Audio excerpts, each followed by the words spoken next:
everybody, the Horror Nights. We're here. Very special episode. This one I've been waiting a very long time for. The one and only Alex. Welcome. You're the creator of VCR Willie. We're going to talk all about that for those that don't know. But I mean, as soon as I saw the Facebook ad for your film, I was kind of hooked, honestly. Thank you. Thank you. I appreciate it. It's been one of those things where I didn't expect it to take off as fast as it has. I kind of expected it to be a lot more of a slow burn. So I appreciate, people like you checking it out and, letting us know your thoughts. And that means like the world to me. Well, yeah, I mean, I'll be honest, before, getting a hold of that, I've been a fan of analog horror for quite a while. I've seen some really cool YouTube stuff that, people have made. I like the whole idea that, horror doesn't just have to be a killer, chasing somebody the whole movie. It can be so much more. It can be other fears. It can be just something that makes you feel unsettling.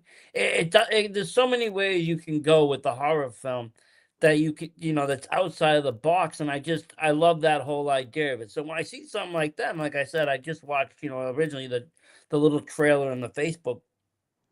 I'm like, this looks different already right off the bat. There's not a killer. There's not, a clown. There's not somebody that's, this kind of, I don't know, iconic kind of a killer, whatever gets used, whether it gets recycled over and over with a lot of films. It was very different to me. So it was automatically appealing to kind of check this out whenever it was going to drop. Plus, I like things that when, somebody says things are in limited batches, I Mhm. kind of jump on that. I'll be honest. I'm a sucker for that. So when I seen that there was only like, so many DVDs and so many VHS, I'm like, well, I need to get a hold of that because otherwise I'm not going to be able to see it. This ain't streaming anywhere right now. I've never heard it streaming anywhere. It's physical media only. I want to see it. Yeah, man. I at some point I do want to get it on a couple of different streaming platforms, specifically Shutter. But it's the main reason I started this series was because I wanted to reintroduce physical distribution. And that's like the way that I look at this series is kind of like a startup. I look at it more of a startup than I do a series. And before a series, I look at it like a collection of features. So yeah, that's kind of like the reason that I decided to do the limited inventory, let alone, learning the whole fulfillment process has been like, man, 80-hour weeks, maybe 90-hour weeks for like the last 5 weeks. Now, is this been your first film, your first feature film, or? No, I have a bunch of different feature length films, all self-financed, and and as you know, I create like a bunch of short horror films and put that on YouTube. I have a film called Becoming Death, Toxic, The Red Nightmare. I'm so bad at remembering the titles of my films because like I'm always on to the next one. That's what it is, I I'm think, so bad. Yeah. because for the creator, it's not so much, we don't remember titles of things. We just remember, well, this is what happened. I can tell you the plot, but I don't know the name. Yeah. Are you Um, this you feel the same way? I do Where you because I do some little quick short films, 2-minute films, 3-minute films. I've done a I saw couple of them. like 20-minute films, and I just go on to the next. Once I'm done with it, I kind of don't go back unless it's to do like a new grade, or if I got a way to upgrade the audio or master something. I don't play with it, so I just on to the next project or whatever's going on and just let it go. And I have kind of a quick trigger finger where I'm like, sometimes I don't sit on things too long because I've been known to sit on things and just never get it released. So I just started like at a certain point, just be like, you know what? It's going out. That's it. Yeah. Yeah, yeah. Because yeah, of course, there's always one more thing you can do to make your film or project more better, but at some point it'll never get out there. Yeah, man, it's funny that you say that. I was talking to my friend and my producing partner, Adam Cabrera, earlier today about, updating tape number one. That's a tape that you've seen. There's just some things in there that I need to fix.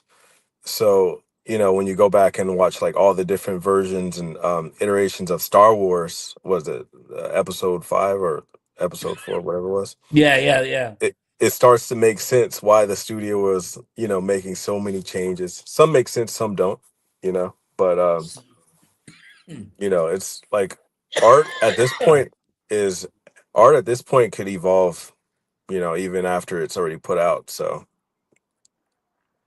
Well, I mean, and that's the thing, I think with any film, I think you get to a certain point where, like, let's say you've already obviously talking about a series. So now you're on to the second or third or fourth film in your head any which way. yeah, And with that being said, you know, story wise, now you're like, how can I that don't make sense. I got to go back and do something about that. Like, because everything now you got to intertwine, or you wanted to intertwine in a way that now can't be changed because the first one's kind of done. So I get what you say with kind of like changing a few things. Like, I get that because there's like a film I did not too long ago that I'm like, okay, I want to do something that kind of is not so much a sequel, but it will have it incorporated in it, almost like when you see an item that's been incorporated in another film, so like a throwback. yeah. But for me to make it work, I have to like change like two or three things that I did in the first film, and I'm just like, do I go back? Because there's been projects that I did. I there was one film I did that I did, and it was like it was really kind of stupid. It was me just going down the stairs, pretending to do like a haunt, and then looking for a ghost, and then I get to like the window, and then I had something jump out at me. And at the time, I wasn't even thinking. I just had this goofy kind of like, you know, um, I did something with green screen and such, and I didn't like it. I put it out there, and it was shit. And then, I sent it to a friend. He's like, it would have been awesome if, you just ran around the other side and, jump scared yourself. So, And like, you were when like, I let me do got that. So then I was like, "Okay, oh, I get what you're saying." And so I waited like a month on it, like, "You know what? I got the time. Let me just redo it." And so I redid the whole shoot, Yeah, and I did it that way. And I was like, after the fact, I was like, "Well, this is way better. I love it." yeah. What did you shoot that with? I use a Black Magic what is it? The Black Magic Cinema The 4K 6K. cam. Oh, we were talking about this, weren't we? Yeah. That's right. That's right. That's an amazing camera, man. I miss it so much. Well, I miss the 6K. I've never shot with a 4K, No, I but mean the only reason why I went with the 4K is just because the file size is so much easier to work with. yeah, With especially with the hardware end of it, what I use for computers is like with the 6K, it just eats up the RAM so fast.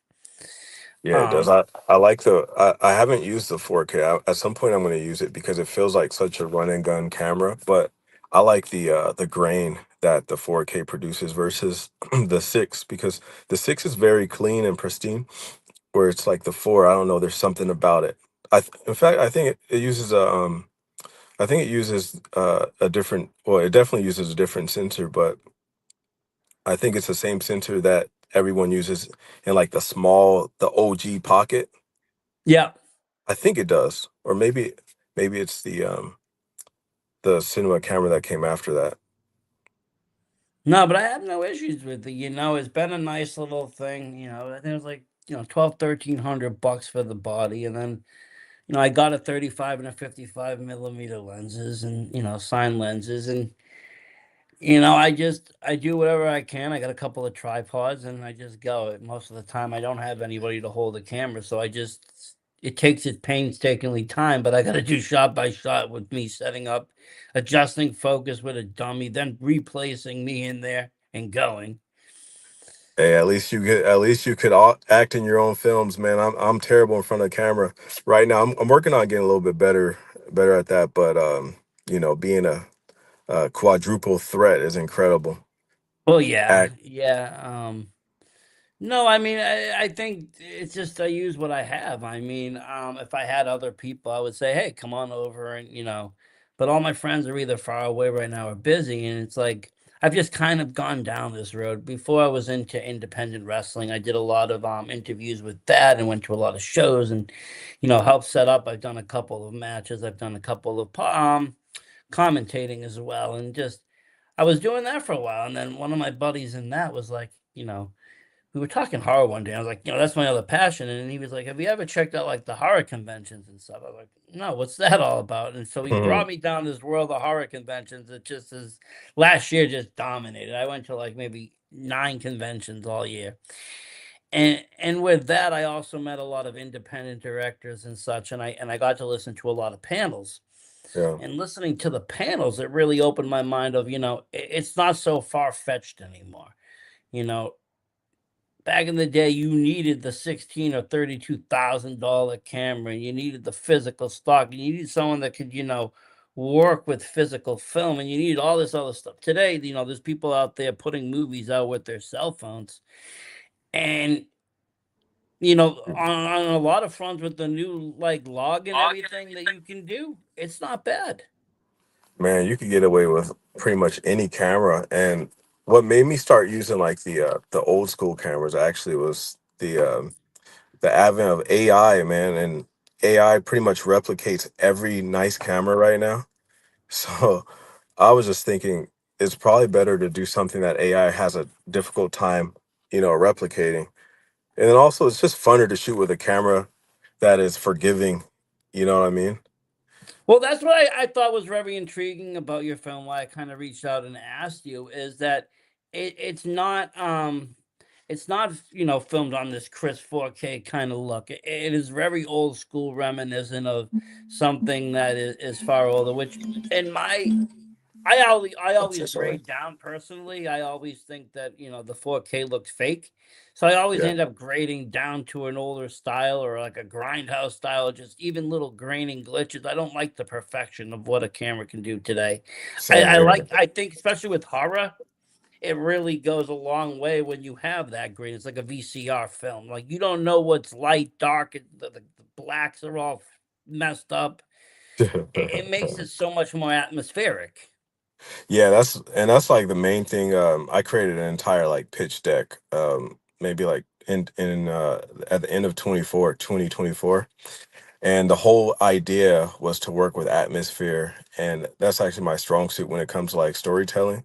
So I was just pretty much thinking about atmosphere and feeling more than I was the story and the picture. Actually, I was pretty focused on the picture because I wanted the picture to be kind of like super gritty. So much so where I look at it and I'm like, man, after a while, my eyes start straining in the editing room.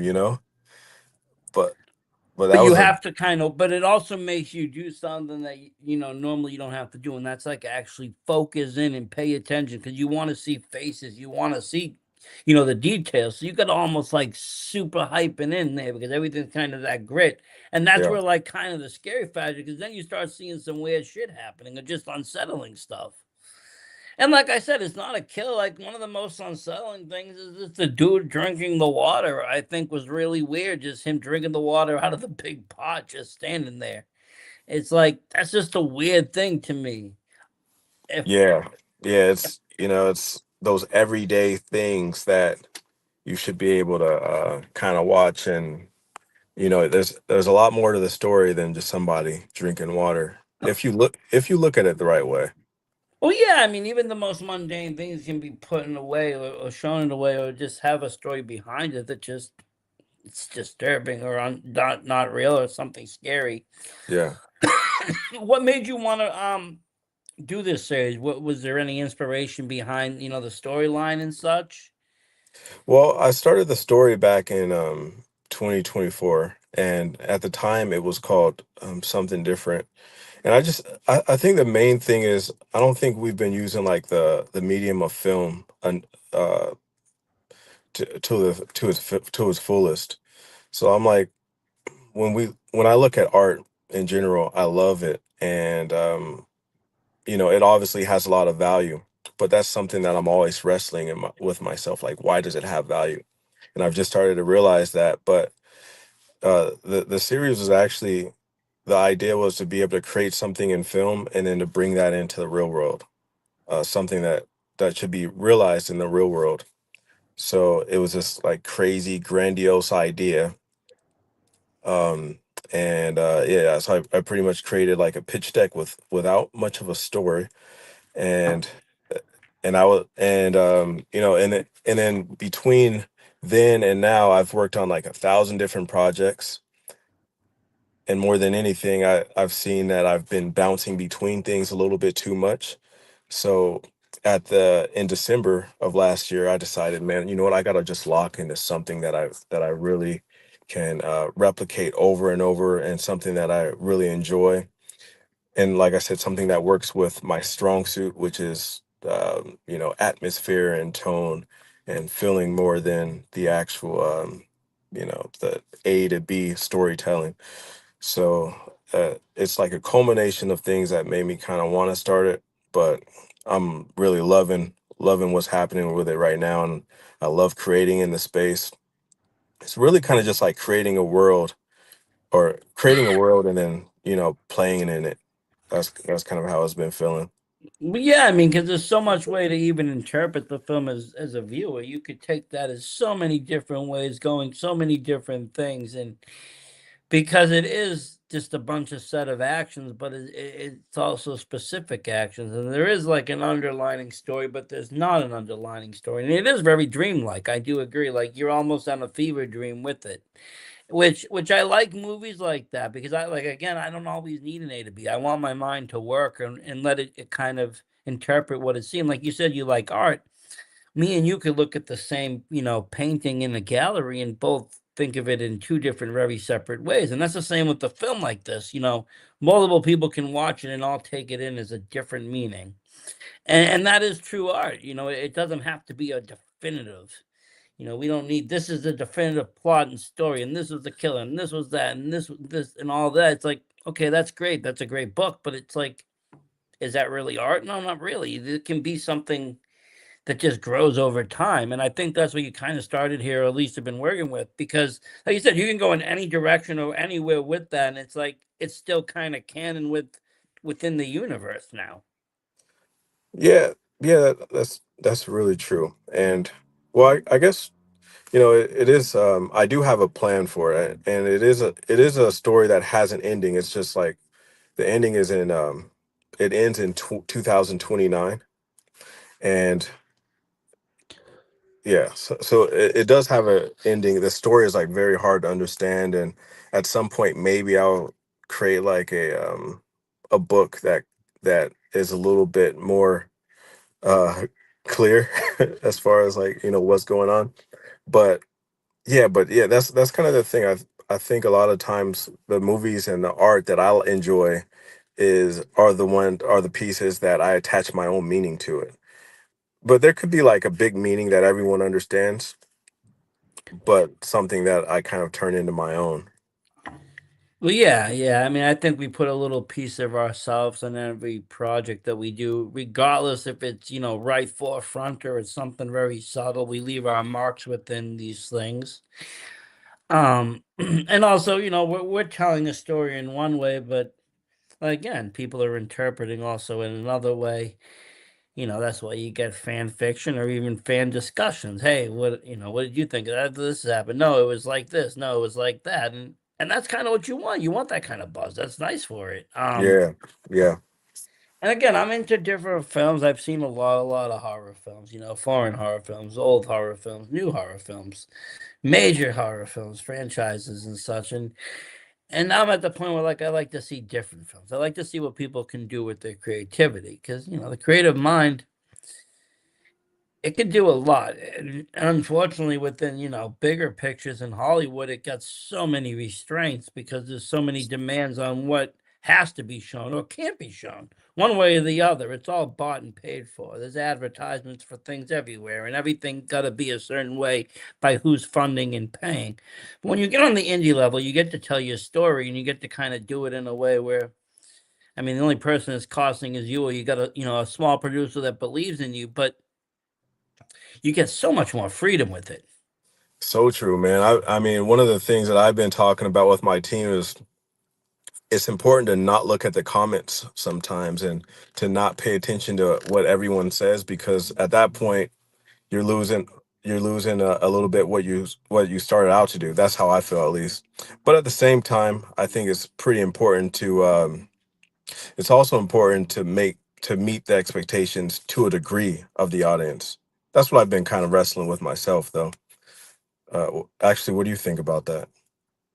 Well, I mean, I think, yeah, I mean, at the same point, I mean, we're not, I mean, unless it's a total art house film, it's got to have some kind of a purpose to entertain the audience. Yeah, And with that, you set expectations probably within yourself of, at least I want 70% to like this film or say it's intriguing or decent. You don't want everybody to say it's just trash or another film that, shouldn't be out there. yeah, Um, I think, but right off the bat, you've jumped into a genre that hasn't even really been played or touched with, so especially true. on the mainstream. I mean, they tried to play and do something similar with Skinamarink, and I think they just failed at it miserably because it didn't really have a plot and it didn't really go anywhere, and it was just kind of really slow. Yeah, Where you, anytime I think about horror films, and you were talking at the beginning about how it's such a cool genre where we could do so many different things.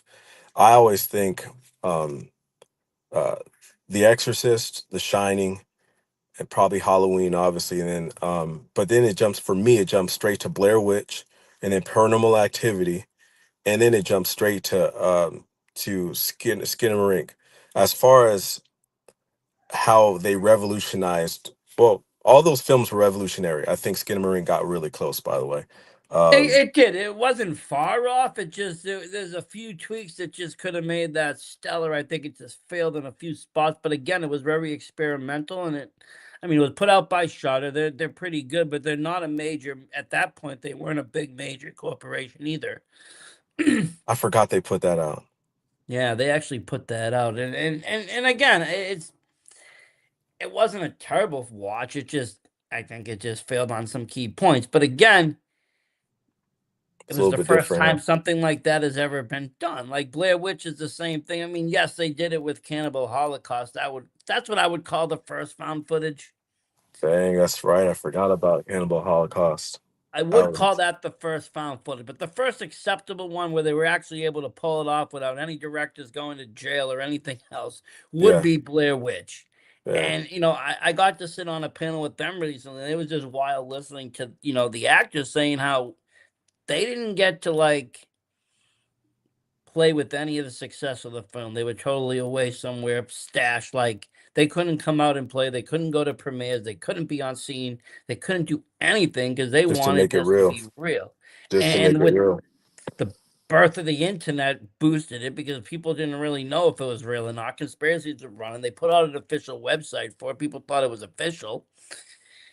And a lot of people thought that movie was real until like the second one came out and showed you it was just Hollywood. But they You did know, a really good job with that too. they did a good job, and I was talking to one of the actors for VCR Willie recently, and she was saying that it's almost kind of corny to try to make it seem real now because everything already seems real. And so the series is it's analog. It was more rooted in found footage, but I was trying to take it into the direction of like an ARG, if you're familiar with that. Yes, yes, and I got that feeling with the way you are kind of cryptic in what's going on. We might not understand the whole thing in the beginning, but we got to take some clues because we're going to need them for say, part two or three or four, and it's all going to level up and mean something by the end of it. It's a game, but it's a game using cinema or using movies. Sometimes they use images. My kid does one for Poppy's playtime on the video game, and he follows all these clues around, and he's in all these servers and such until he can find these hidden answers. And I find it very intriguing because again, it's another way. It's another way of horror. It's a different way of horror, and it's breaking that meta down, which I feel like your movie did because I mean, in a lot of ways if it's the guy's dreams on those tapes, either which way, now we have a box of tapes which has been broken on, and we're watching the tape that of the tape. We're watching a physical copy of whatever this guy was filming in his dream or whatever his dream was, and now we have a physical copy of it. So you broke through the meta of is this real or is this fake in a very in a simple way. Yeah, I mean, yeah, that's kind of what I've been thinking. If the way that I've also been kind of looking at the series is I just think there's a journalistic approach that you could take to filming, to filmmaking, where you start discovering things in real life, if that makes sense, that you didn't even Yeah. expect. And the more that I spend time on this, I start finding other things in life that I never thought were possible. A- And I do think that you could. I've been experimenting in trying to figure out if I could create something in the film world and actually make it realize in real life, like turn into a physical thing in real life. Well, I think that's what I mean. If we own the tape one, we own tape one. We own part of whatever universe that is. There was tapes and there was a whole box of tapes at the end. Yeah. We own one of them tapes. I would That's, say I mean, that, I that would and say it's as real as it gets right there. yeah, yeah, yeah. So, But if you broke it down and all of a sudden you had to do real life tasks that would incorporate the movie within, or you had to go to a certain website, or you had to wake up at 11:02 and go view this video on A's website and make it make sense, with other clues and such. And yes, you're making people in the real world do things that now are brought back into that movie because people are gonna try to figure that out, whether it's part two, three, or whatever, it is. yeah, You and could even it's do it within part one. There's people, I've shown it to friends that are like, I don't understand the film at all, and I'm like, well, then watch it again. that's one of the things that I've been afraid of. If you watch part two, tape number two, which is why it's taking so long to finish, by the way, but if you watch tape number two, you should be able to have some understanding of what's going on without watching tape number one. So that's the kind of battle that I'm working with right now. Because you don't Ta- want it to overseed one either, where one becomes irrelevant. exactly, exactly. So you need some sort of base knowledge, but at the same time, you should be able to sit there and enjoy it. And Because that's kind of what I'm guessing it's not going to be your typical sequel of a movie. It's not going to be your typical. We're bringing the whole everybody like like some sequels do. I feel like it's going to be its own entity, like you said. it is its own entity. Tape number three begins to be a little bit more of like a sequel, but tape number two is still kind of building upon the first layer of tape number one. And then outside of all of it, there's a story that VCR Willie is based off of that I haven't even started filming yet. But that's kind of like the fun part of horror is you get to create layer on layer and do things that other genres in film probably should have been doing a long time ago. I mean, And this is I just YouTube stuff too, by the way, which which makes it so fun to experiment in. yeah, I was thinking with YouTube. You remember back in the day when there was the Black Mirror episode where you could go from where you could choose your destination. yeah. This is cool, and maybe someone could use it if it hasn't been used already. But this could easily be done with YouTube, where you could choose your destination through in screen. And that's something that I was thinking about doing with VCR. Well, I'm not going to end up doing it, by the way, because it's already going completely somewhere else. But that's kind of fun in like the whole putting the puzzle together. Yeah, they made what was it? Black Magic or something. Not Black Magic. It's Black something. It was a Netflix show, It was Black and they Mirror. Black Mirror, and they made a short film where it was like you were changing and making decisions throughout the whole movie. It's a lot of work, though, isn't it? It's a lot of work when you're trying to enjoy a film. It's fun if you know you're going into it and you're gonna be like almost playing a video game. It's fun, but if you're trying to like sit back and just chill and vibe, you do have to start pressing stuff, or it's just picking. Yeah, yeah. So that But um, but it goes what back to the old books. You'd go, okay, you want to go here, go page 48, and now you start in here and you read that chapter. If you're there, yeah. you go page 72. Now you in a different world. That's what I'm working with, understanding with movies versus like short films and series. Movies are a thing where you could sit there and you don't want to think too much, but you want to think a little bit and you want to have the entire experience. Short films they feel a little bit more gimmicky, not gimmicky, but it's kind of just like one and done type of thing, kind of quick bites of Yeah, entertainment. unless you make an anthology out of it and you got a theme, it's just like bam, bam, yeah. What do you think about anthologies with themes, by the way?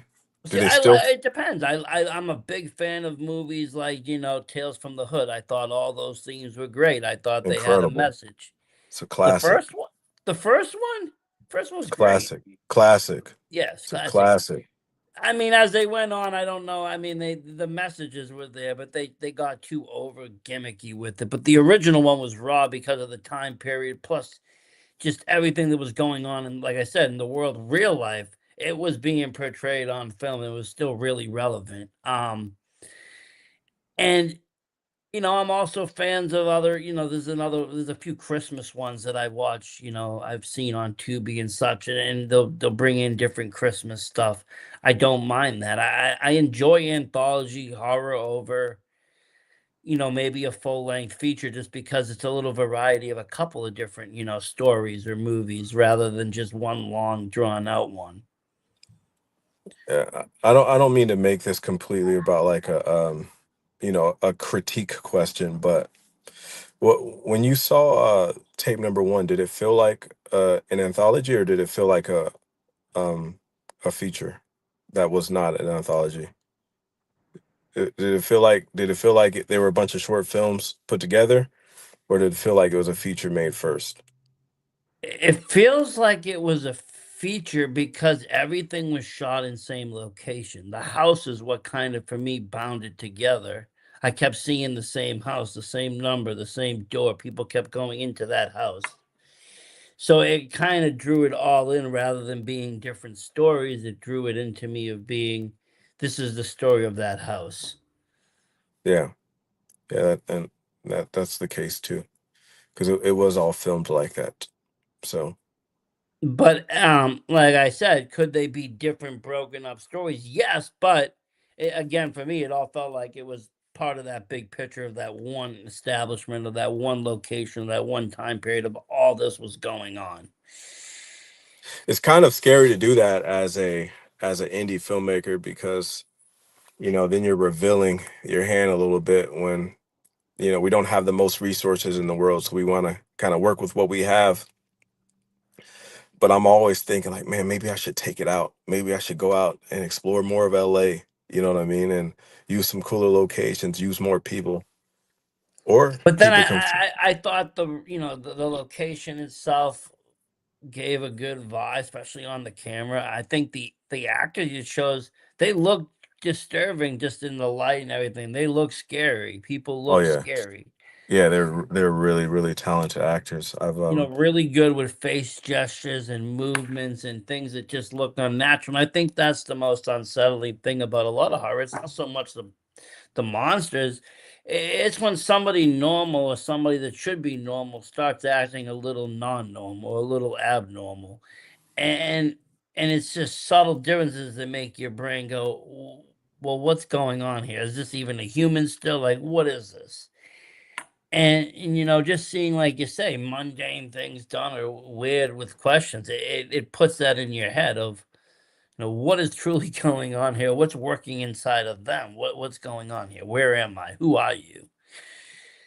Yeah, I've been the way that I look at film, especially recently, is it's like a tool of discovery. You could find so much out, um, so much with film that it really surprises me. And you could find things out within the actors too, especially if they're really good. All the actors that I've worked with and that are on VCR Willie, I've worked with a bunch, but you could discover things about who they are, you know, which is a lot of times I like using like the first take, especially in this, because you're getting things that you would have thought that you would get.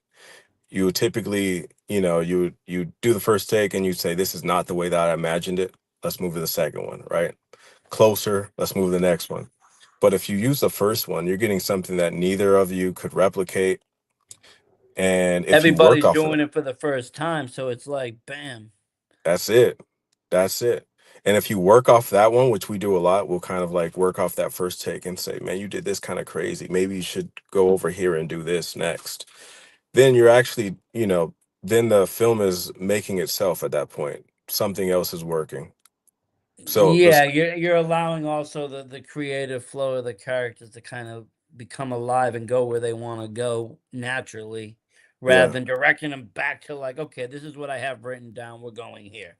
Yeah. And again, that sometimes feels commercial when you do that because it goes against the organic flow of what's happening on set because the set's going a whole different way. The movie is going a different way, and you're like, okay, well, I really kind of like where it's going, but this is definitely not what I got written down. Yes. You got to make some choices at that point, and sometimes it's best just to let it go, let it float. Yeah. Yeah, and that I mean that's kind of what I've been battling with when I was talking to you earlier about you know, meeting the audience expectations. It's like meet the audience expectations or take the film where exactly where it wants to go based off of that creative flow. That definitely needs to be reeled in a little bit because, people need to be able to follow something. Well, I mean, it depends. I mean, I think expectations. I mean, I would say on an indie film are going to be anywhere. People, if you're a fan of indie horror, or just support indie horror. Then, like, if you're like myself, you don't really have an expectation because everybody got a different budget, but also everybody got a different idea. It's not Yeah. so much what they do; it's how does it look? Was it executed properly? Even if it looks bad, it could have been executed great, and it could be still a decent movie. Sometimes, I would rather see cheap practical effects than see somebody blow all their money on VFX. I'd rather see somebody be more practical. One of my favorite scenes in your movie is the simple chase scene with the grittiness of the camera, the night, not seeing what's going on. You keep waiting for this lady to turn around the corner. That scene there was very, gave dread. That's a fearful scene. And it was very simply done. It didn't take a huge, special effects or anything special. It just took good creative work and thinking. Yeah, it's like I said, for me, it's always the feeling that I'm working with. So that scene that you're talking about, dread, is exactly that. I work well with dread and unsettling. So that's what I like to lean on See, just I to make love sure. that kind of stuff because I feel that's where the horror is for me. I've seen a lot of shock horror and a lot of that, so I'm desensitized to. You're gonna chop a head up, okay, but I've seen that 1,000 times now. Seen it 1,000 times. I've watched Terrifiers, I've seen all these movies, I've watched Cannibal Holocaust, I've seen it all. So at this point, I need to see something that's gonna scare me from a different perspective. It's not gonna be visually. It's got to be, you know, a different visual. It's got to be something that plus the audio. I love like again, like I said, that you played with tones a little bit. Sometimes the volume wasn't perfect volume. So it went up and down, and then that gives a creepy, unsettling feeling too, because we're so used to these mastered, you know, Perfect. soundtracks to movies, and then here we go with something, that's way different. It's like okay, and I remember having it on there because it was loud, and all of a sudden it just screeched up. My wife freaking sat up screaming. I'm just like, we're just watching horror here. Nobody's really dying. Hey, when you talk about, I mean, we were talking about it before about the attaching your own story or attaching your own meaning to what you see with the camera being so unclear and grainy all over the place. Sometimes you look at the actor and her face is legitimately blurry. You could zoom in and you'll see her face is blurry, but your eyes are making her face for you. So I think some of those, some of that dread is being created within yourself. Because you don't know what she really looks like, and but you want to pay attention to get in, but then you also don't really want to know what she looks like because you know she's not nice. Yeah. So you keep Yeah. kind of going back, and that's what I was saying. With using that kind of technique of a grainier film, it makes your eyes and your brain want to, zoom in and hollow in and fill in all these pieces and make this look picture perfect. But once you do that, then it starts to become scary. You're like, better off blurry. I'm really hoping that AI won't be able to replicate the high eight look for a long time. I don't think they can, honestly. I mean, I played with a few AI apps, and there's honestly nothing that is going to beat that. The only thing that can maybe, replicate some of it would be, there's a few phone apps that you just have to buy money for that, will add some filters and make your phone a little bit better. But what's funny is I've seen actual physical now being sold Super 8s like for a Dang, couple like really? 300, yeah, How like do you watch it? 300 bucks. How do you watch it? You don't see what's going on. There's no thing. It's digital, but there's no view screen. There's just a little viewer like that you would have like on an old camera, and you can film it. And I've seen the ads on Facebook. It's handheld, it's 300 bucks. It comes with like you can get memory for it and so forth. It's Oh, digital. oh, you're talking about the camera. Yeah, Oh, yeah, yeah, yeah, yeah. Yeah. What? No, so this is a high eight. You know, like the small little tapes, the small little DV tapes. yeah, you're shooting on real film. Yeah. Oh, okay. Yeah, No. no. There's no way that you're ever going to be able to replicate real film, I don't believe. It looks fake. Hmm. Even outside of AI, even doing it, other ways, you have to. I know most people what they'll do is if they want to like grade it, they'll take the movie, they'll transfer it to a VHS and then make a copy of it And via then put it back. VHS Yeah. and then bring it back from VHS. Yeah. I'm guilty of that. But I've that done that a couple works. times. It works But that sometimes. but that works. It works. And I mean, there's some nifty filters out there, and there's some cool grades, and there's ways of doing it. I mean, it all depends on what you want. I just feel like when people do it the other way, you got to just be sparingly because I'm guilty of it myself. I'll age a lot of my footage. I'll film it in 4K, with the cam, and I'll age it, and I got to just be sparingly with it. I don't need too much degradation. The color can change, but I don't need all these, blips and blurbs. I just need a little bit, a little subtlety, just to show that it's not from today. Yeah. Because sometimes people overdo it, and then the film becomes almost unwatchable, or it just becomes just overly A, done that it's fake. a lot of times it looks good straight out of camera, and we want to do. And I see this in a lot of my friends. The footage already looks really good. The film looks really good, ungraded, and they say they have changes that they're going to make to the grade to enhance it. Whereas if you could kind of just step outside of yourself and see the movie as it is, as it's recorded from the camera, sometimes that's good enough. So even with VCR Willie, I was at one point I was going to start grading it, and I did grade one of them, and it looked pretty good, but it looked better ungraded because the What camera was already good the enough. camera, I think older cameras like that have had natural grade. Granted, if I'm shooting in LUT, I have to, if I'm shooting without any LUTs or anything on at all, and it's just log footage. It's rare. I need to do something to it. It'll be all faded. Oh yeah, But if I use just as basic, LUT, sometimes yeah, it's fine. You can get away with it. You don't have to do almost anything to it unless you want to play a little bit with shadows or the white is off or something. But for the most part, you don't. I always bring it to make things like I say look a little bit older, so that I'm always degrading it down. And I'll do that with DaVinci, and just bring it in there and just start playing around with everything until I get something I like. And then I'll make a couple of copies of it and make it you know, like that. I've been thinking that we might end up going back to that log look. I don't know if you remember back in like 2014, 2015, we had the flat look that was like very much in at the time. But yeah, Like they didn't actually put no color to it. They left it the way exactly. it was. They just left Yeah. it flat. So we might end up going back to that, I think. It looked pretty cool back then.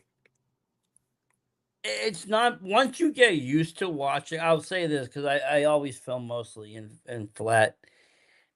I Once you get used to watching it and realize that it's still all the colors are there, it's just a little bit muted. It actually isn't that bad to watch. It's actually almost easier on the eyes at some parts because it's very gentle. Dang. But Dang. again, a lot of people like to, see the dark contrast, or you want to see, the different effects of, what the color does. And that's what, makes a lot of, I think, the Hollywood movies. A lot of it is just the coloring, the lighting, and that. It's not much more than that. Like movies like Batman and such and superhero, they all have their own certain look, like almost like Italian giallos. They have their colored and their colored lights that as their signature for. These Hollywood videos all have their same.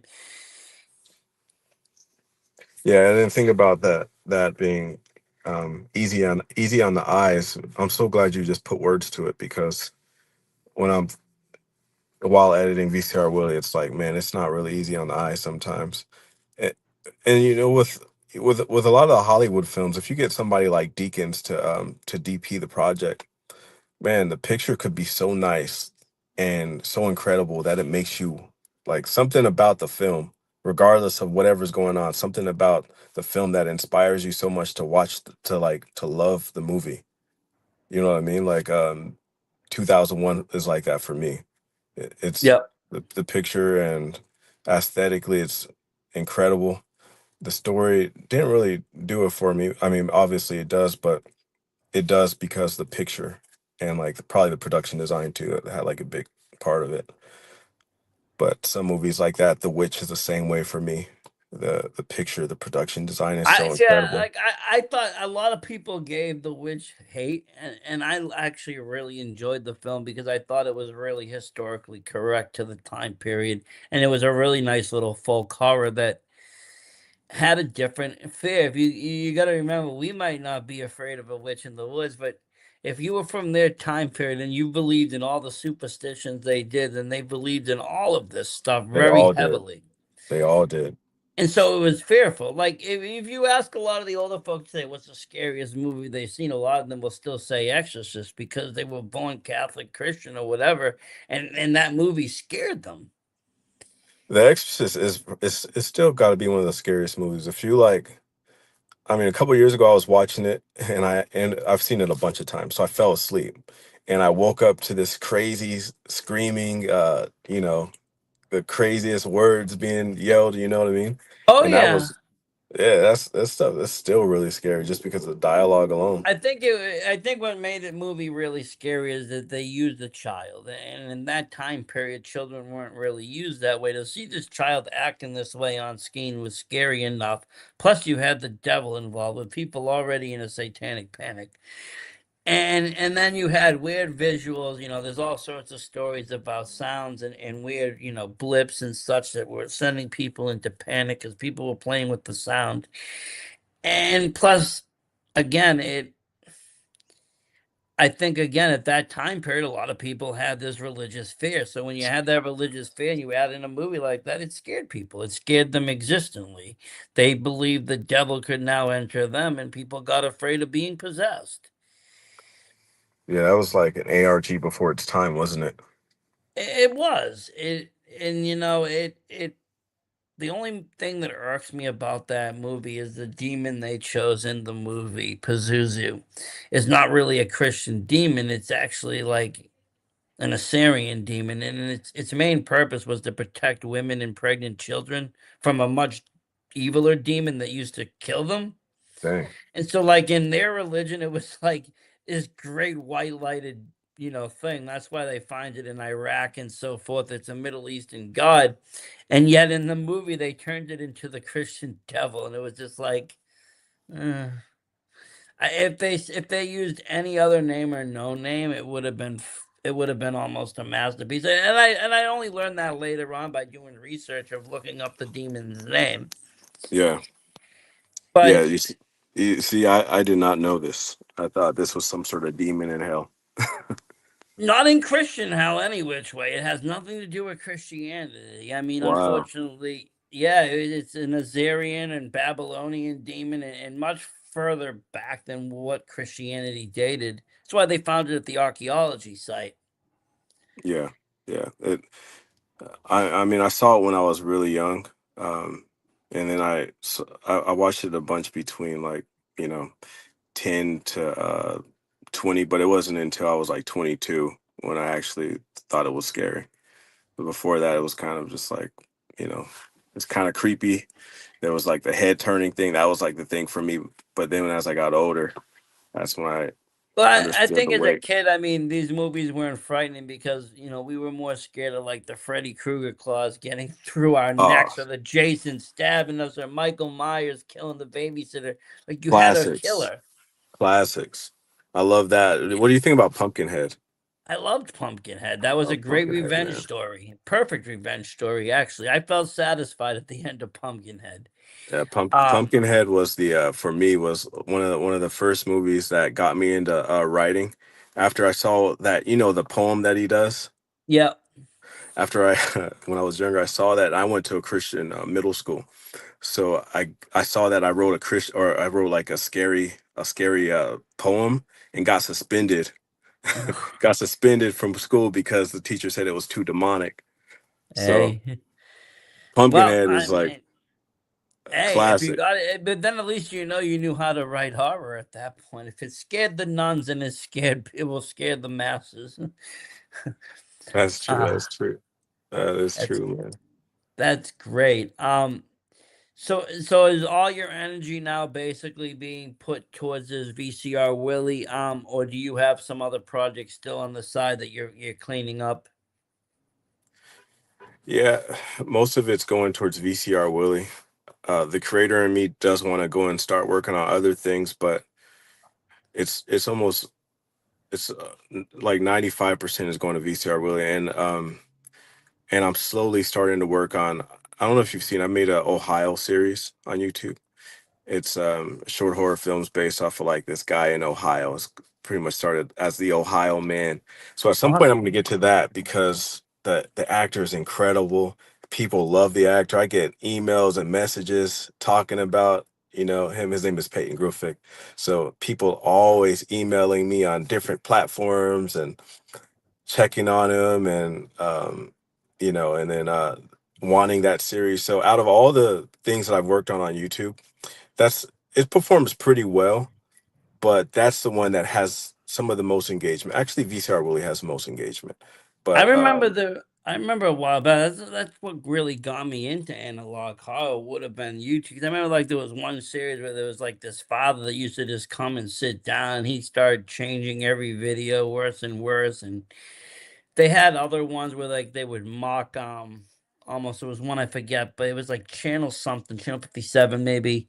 And they had like this one episode where you would almost told you don't to look outside, moon wasn't your friend. Like it went in this whole like 5 minute almost government like reason of why not to go outside. But it kept having interruptions that were like, they're lying, they're lying. And even some of like the Slender Man out, it wasn't really Slender Man, but a person got a hold of it. I forget it. They made like a 236 part series of like, Hornets. yeah, Marvel Hornets. There we go. And I thought that was very creatively done, especially because it just was different at the time. A lot of those creepy parcels I thought were pretty well good stories. I You was saw all of always, Marble Hornets? yeah, I saw all of them. Oh heck yeah! What'd you think? I really enjoyed it. I thought it was better than even what the actual Slender Man lore ended up being because I think they took it in a way that it was scary. It made me jump more times in that series than I probably in most horror films because I got unsettling watching it. I just didn't feel comfortable. Dang, that's a long series. It is a very long series and it takes some dedication.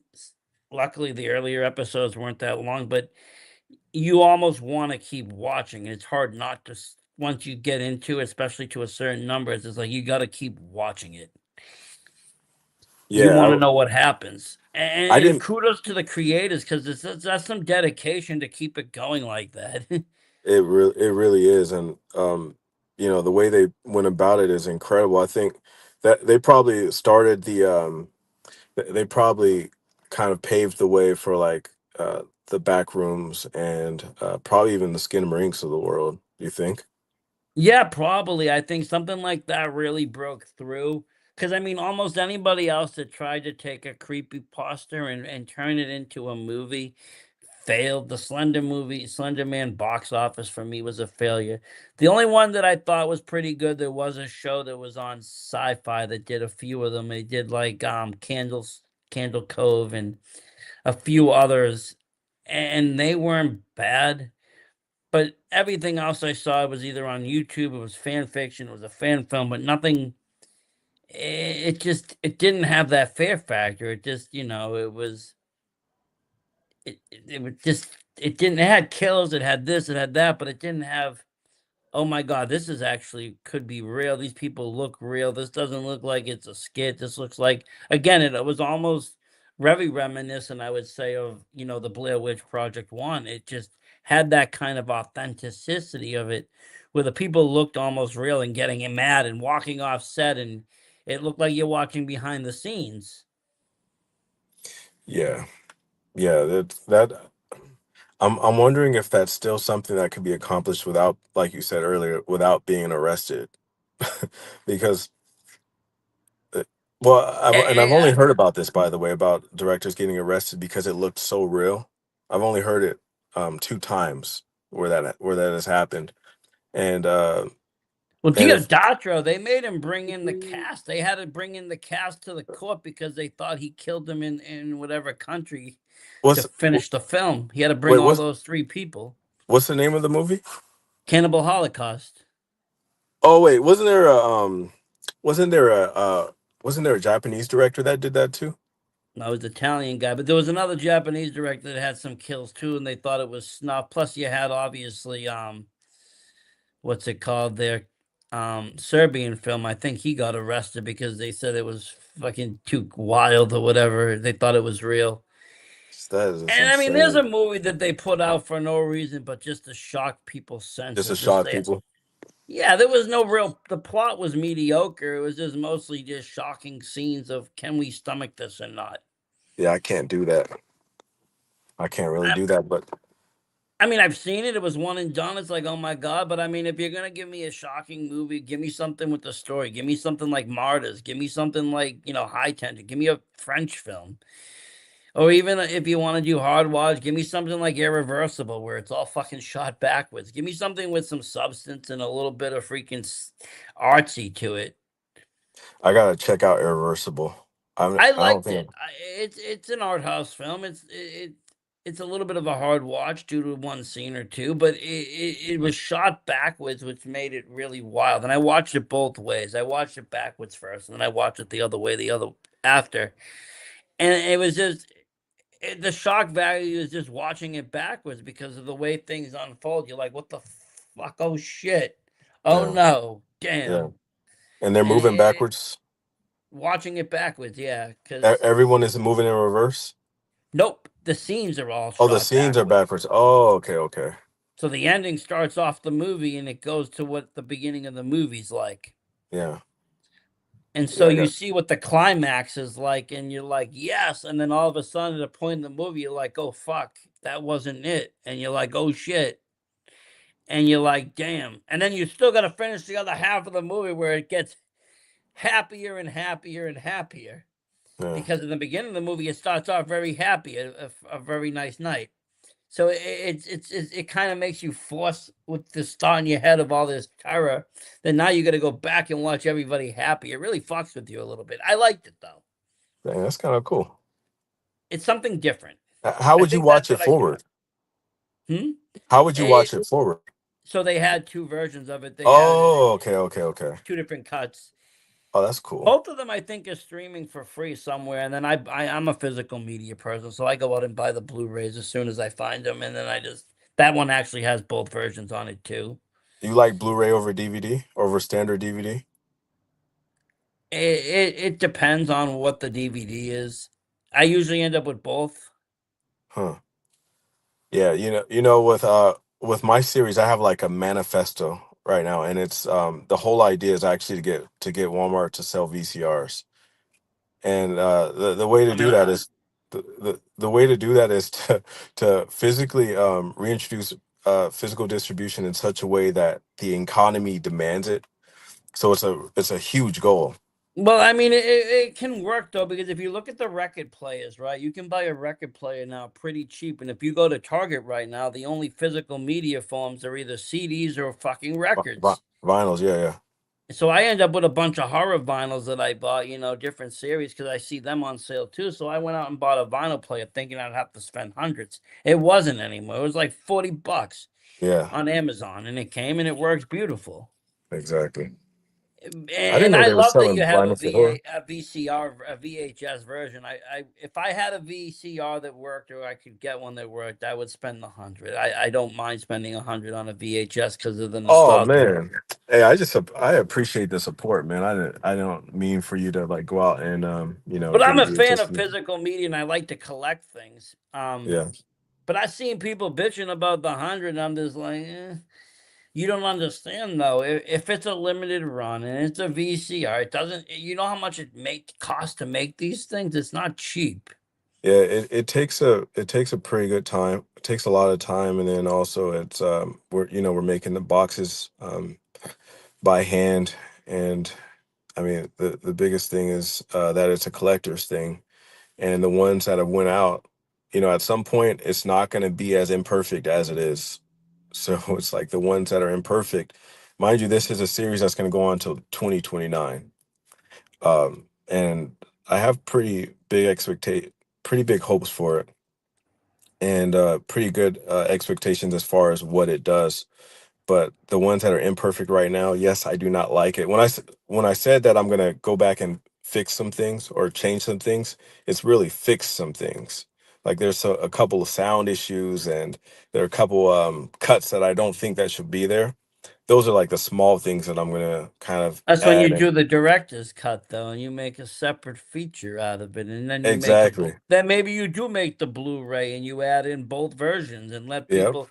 I'll be honest with you. I recently got a hold of a Texas Chainsaw Massacre documentary, and it had 8 different versions of the film, 16 millimeter, freaking all these different cuts, VHS version, a foreign version.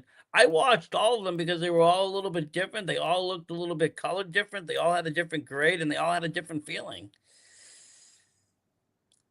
I Yeah. love watching different versions of films, You like see, I even the didn't. working version. I've I didn't. gotten. I didn't know this kind of stuff existed. I knew it happened in music a lot, and I knew that when Kanye released his album, "The Life of Pablo," I think "The Life Yep. of Pablo," he kept adding things and kept changing minor changes to the mix, and the audience seemed to love it. That process of being involved with the creative process without being too involved. Like if it's super rough and you have to kind of like make your way through the mud with the artist, it starts getting kind of ridiculous. But if you see like small minor changes, then that's kind of cool. And Yeah, no, and like I said, there's always room for improvement. It's just a matter of, do you let that first one fly for a little bit and then go back, fix it so they really appreciate it. I mean, like you said, George Lucas, he waited how many years before he added in the special effects that he could because he didn't have a budget. He didn't have the money and the technology didn't exist. yeah, But he man, waited it out, and when he could, he redid all 3 of them. man, you have a wealth of knowledge in cinema. I love movies. Oh, that's what's your top scary movie? Let's go Top top three. Top three. Top scariest that like really scare me is it's hard because my senses get so shocked that it's really hard to get unsettled. Not the scary. What are your favorite? What are your One of favorite top three? my favorite film actually would be a short film. It's called it was in the Masters of Horror and it's called Cigarette Burns. And it's about it's a it's an Argento short and it's basically this guy is on search for this film of people made a movie of capturing an angel live on camera and sacrificing it. And this guy made a movie and it was so powerful that when he What? screamed, When was what is this? When was this? it's a couple, maybe like 15, 20 years ago, there was a whole series called Masters of Horror, and there's all these short films, and one of Oh them yeah, is yeah, yeah. this That's right. Cigarette That's right. Burns. And it just shows this guy's quest. It reminds me almost of another favorite probably film is The Ninth Gate. I think it is.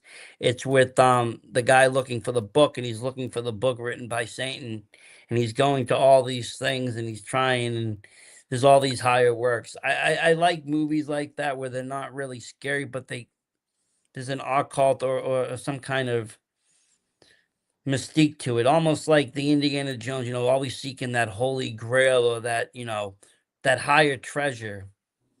There's things in the horror world that when they become this, like, like a movie that was, so bad that it killed anybody that had watched it and the screener and everything, it really intrigued me with that. So I thought that was really nicely done. Like I said, Cigarette Burns. I'm gonna have to check that out. That sounds like one of the craziest plots that I've ever heard of. They find an angel, and then they have to sacrifice the Well, angel. what happened is this guy made a movie where he found an angel, landed on heaven, he sacrificed it. This movie, he made a film out of it, and he premiered it. And when he premiered it, everybody in the premiere started to kill themselves and rip their eyes out and everything. So they all died. And this That's movie kind. went vaulted. And That's so kind of then you like the have sacred this, killing. yeah. And so then you have this famous guy, that the rich guy. He's like, I really want this movie. And he sends out a guy for like $2 million or whatever to go find this film. There's one copy left somewhere. Go to the director's wife, go somewhere. And so he just goes around trying to search for this film. But the film is so toxic because this really happened. Because this guy shows him the angel in the basement is still alive. That every time you get close to this film, you feel almost sick or toxic. So it's like, as he keeps searching for it, he starts to have hallucinations and starts seeing what the cinema would call cigarette burns, the little flickers. And so it's all based on kind of that. It plays into lore of cinema, but it's only an hour film, and I thought it really delivered everything that a film should in 1 hour. Wow, I'm gonna have to actually check that out. But then my second favorite film is probably like something goofy. It's Return of the Living Dead. I thought that was a great fun zombie film. I thought probably one of my favorite zombie films. You had I love intelligent that movie, zombies. man. I love that. It, I love the fact that zombies were smart. They weren't slow. They weren't stupid. They were still with it. They knew how to use a phone. They could attack. They could run, and they were unstoppable. Yeah, yeah, I love that movie. Movies You like know, that, they're scary, but they're also feel good movies. They are, because if you look at it, the plot isn't too heavy now. You're not dealing with the real world situation, which a lot of people try to get into now. It's either political or racial or sexual or something. And when you do that, it's fine. It can draw, but it also hits home to a lot of people. So it doesn't become a fun experience. Yeah, I'm one of the people right now where I feel like, or personally, I feel like horror movies aren't what they used to be, and I think it's because kind of like what you were talking about, Hollywood is so afraid to kind of start playing around a little bit more, so worried about making sure that the bottom line is reached instead of going and doing different things. You know what I mean? But I heard So even as low as Netflix is starting to do the same thing. They're getting involved with films and saying this got to happen, this can't happen, we got to do this, and this got to be placed here. And it's just like, using the okay, well, algorithm. who's in charge though? It's like, at what point does the director lose his vision? And that's the sad part. A lot of directors, I think, do lose their vision, or their film goes elsewhere and it just becomes commercialized. Yeah, I mean that's why a lot of us I don't think are liking. I mean, I haven't watched a scary movie in a long time where I actually got scared. I think maybe The Night House was one that made me kind of afraid. Have you seen it? Okay. Yeah, I've That seen, I think, parts of it. There's a lot of movies that I've either seen parts or missed or have caught, you or turn them off? uh, I don't. It's not even. I get distracted, so I end up having to Yeah, leave the room. My kid, he needs me or something, so I leave. I come back. There's a new movie now, streaming yeah, something yeah. else. Yeah, man, Uh, and really that's with Netflix. When I watched, I knew there was something wrong with Netflix when I order like a meal from DoorDash or something, and by the time the meal is done, I still haven't picked a movie. That just to me shows me that there's like a problem with the experience that Netflix presents. yeah, I mean, you could walk into a movie store and be out in 10 minutes. I used to go in there. I mean, and I didn't even need anything good. It just was the cover. If the cover looked good, I knew it was good. Yeah, Those VHS covers, there's something about those that just were so beautifully drawn or made that just that's what made the movie. This was terrible movies. There's just bullshit movies that I've watched just because of the cover, thinking they were yeah, going to be blockbusters. yeah. I wonder what would have happened if if we would have kept pushing into the era of physical distribution of physical media because we ended up on UHD, right? It was Blu-ray and then Yep, UHD. I still buy the UHG. I still buy the 4K. I still buy the all of that because they still make it, So what and would they're have happened if we kept going? well, we would now get 8K or 6K. I And at think the you, end of the you day, will people know a difference though between 4K and 6K? I know. Yeah. Because the problem is I think what happens is the movie theaters cap out at 2K. So if you're shooting for cinema, well, anything after 2K ain't doing nothing. 4K is great for home release if your people have 4K. But if you're watching from a laptop or something, then you ain't seeing it. Because how many Exactly. people watching movies from a laptop or a streaming device or something that ain't getting the true 4K? Yeah. Now, me, I have a setup just for it with the 4K TV, the ultra high, and all of this. It's just made for that specific reason of UHD, the one Blu-ray that comes with the 3 pack or 2 pack. And that's a different look altogether. When you watch a 4K film on a TV like that, it's like it takes a while to adjust to that. It does because, especially because I get a lot of the remakes, it looks almost hyper fake or it doesn't look real. It looks fake because you're taking an '80s movie that was shot so grainy, and now you've got ultra clear picture, things that you didn't even know existed. Plus, they recolored it. They've changed things, colors. People's dresses sometimes change color because of the way they're grading. Things look Dang. different, and the Yeah. whole movie has a different feel to it. Yeah. There's so many different things to think about, like when you're making a movie. Right. How it's being displayed is a whole other. But I love the fact that you are doing the distribution because I think, when Walmart decided to pull out of their, well, Walmart didn't, but Target and Best Buy did. And they started pulling off, stop selling anything physical for, the movies.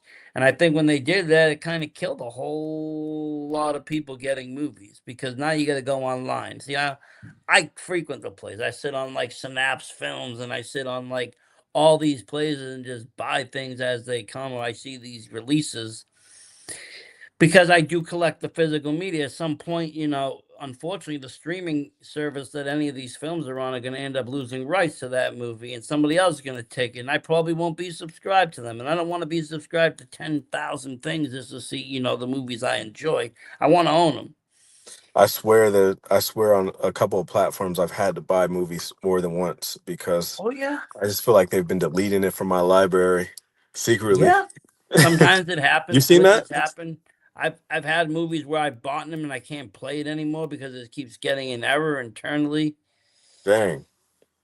But then also with me, I've bought like one of my favorite movies is Matilda. I've bought that on every different platform. I bought it DVD form multiple times.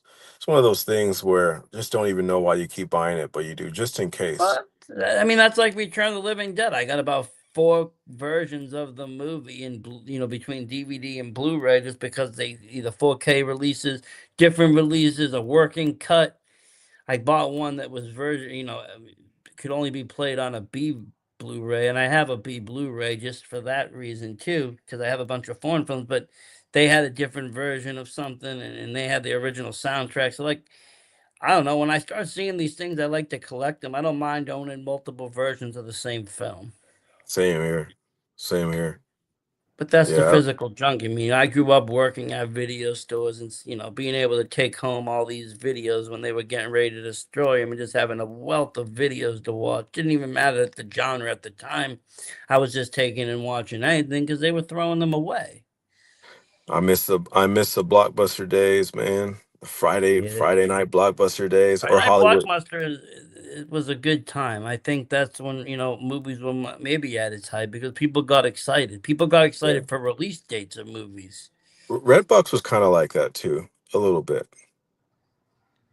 I, Redbox had the vibe because we missed the Blockbuster. Had Redbox come out at the same time as Blockbuster, Redbox probably would have failed. People like the human aspect of walking into a movie store. have you been going Because to the they movie always had theaters other recently? shit going on. They had video games here, they had this there, you got candy, this, that, and people would just kind of come and chill. You'd see friends, people be talking.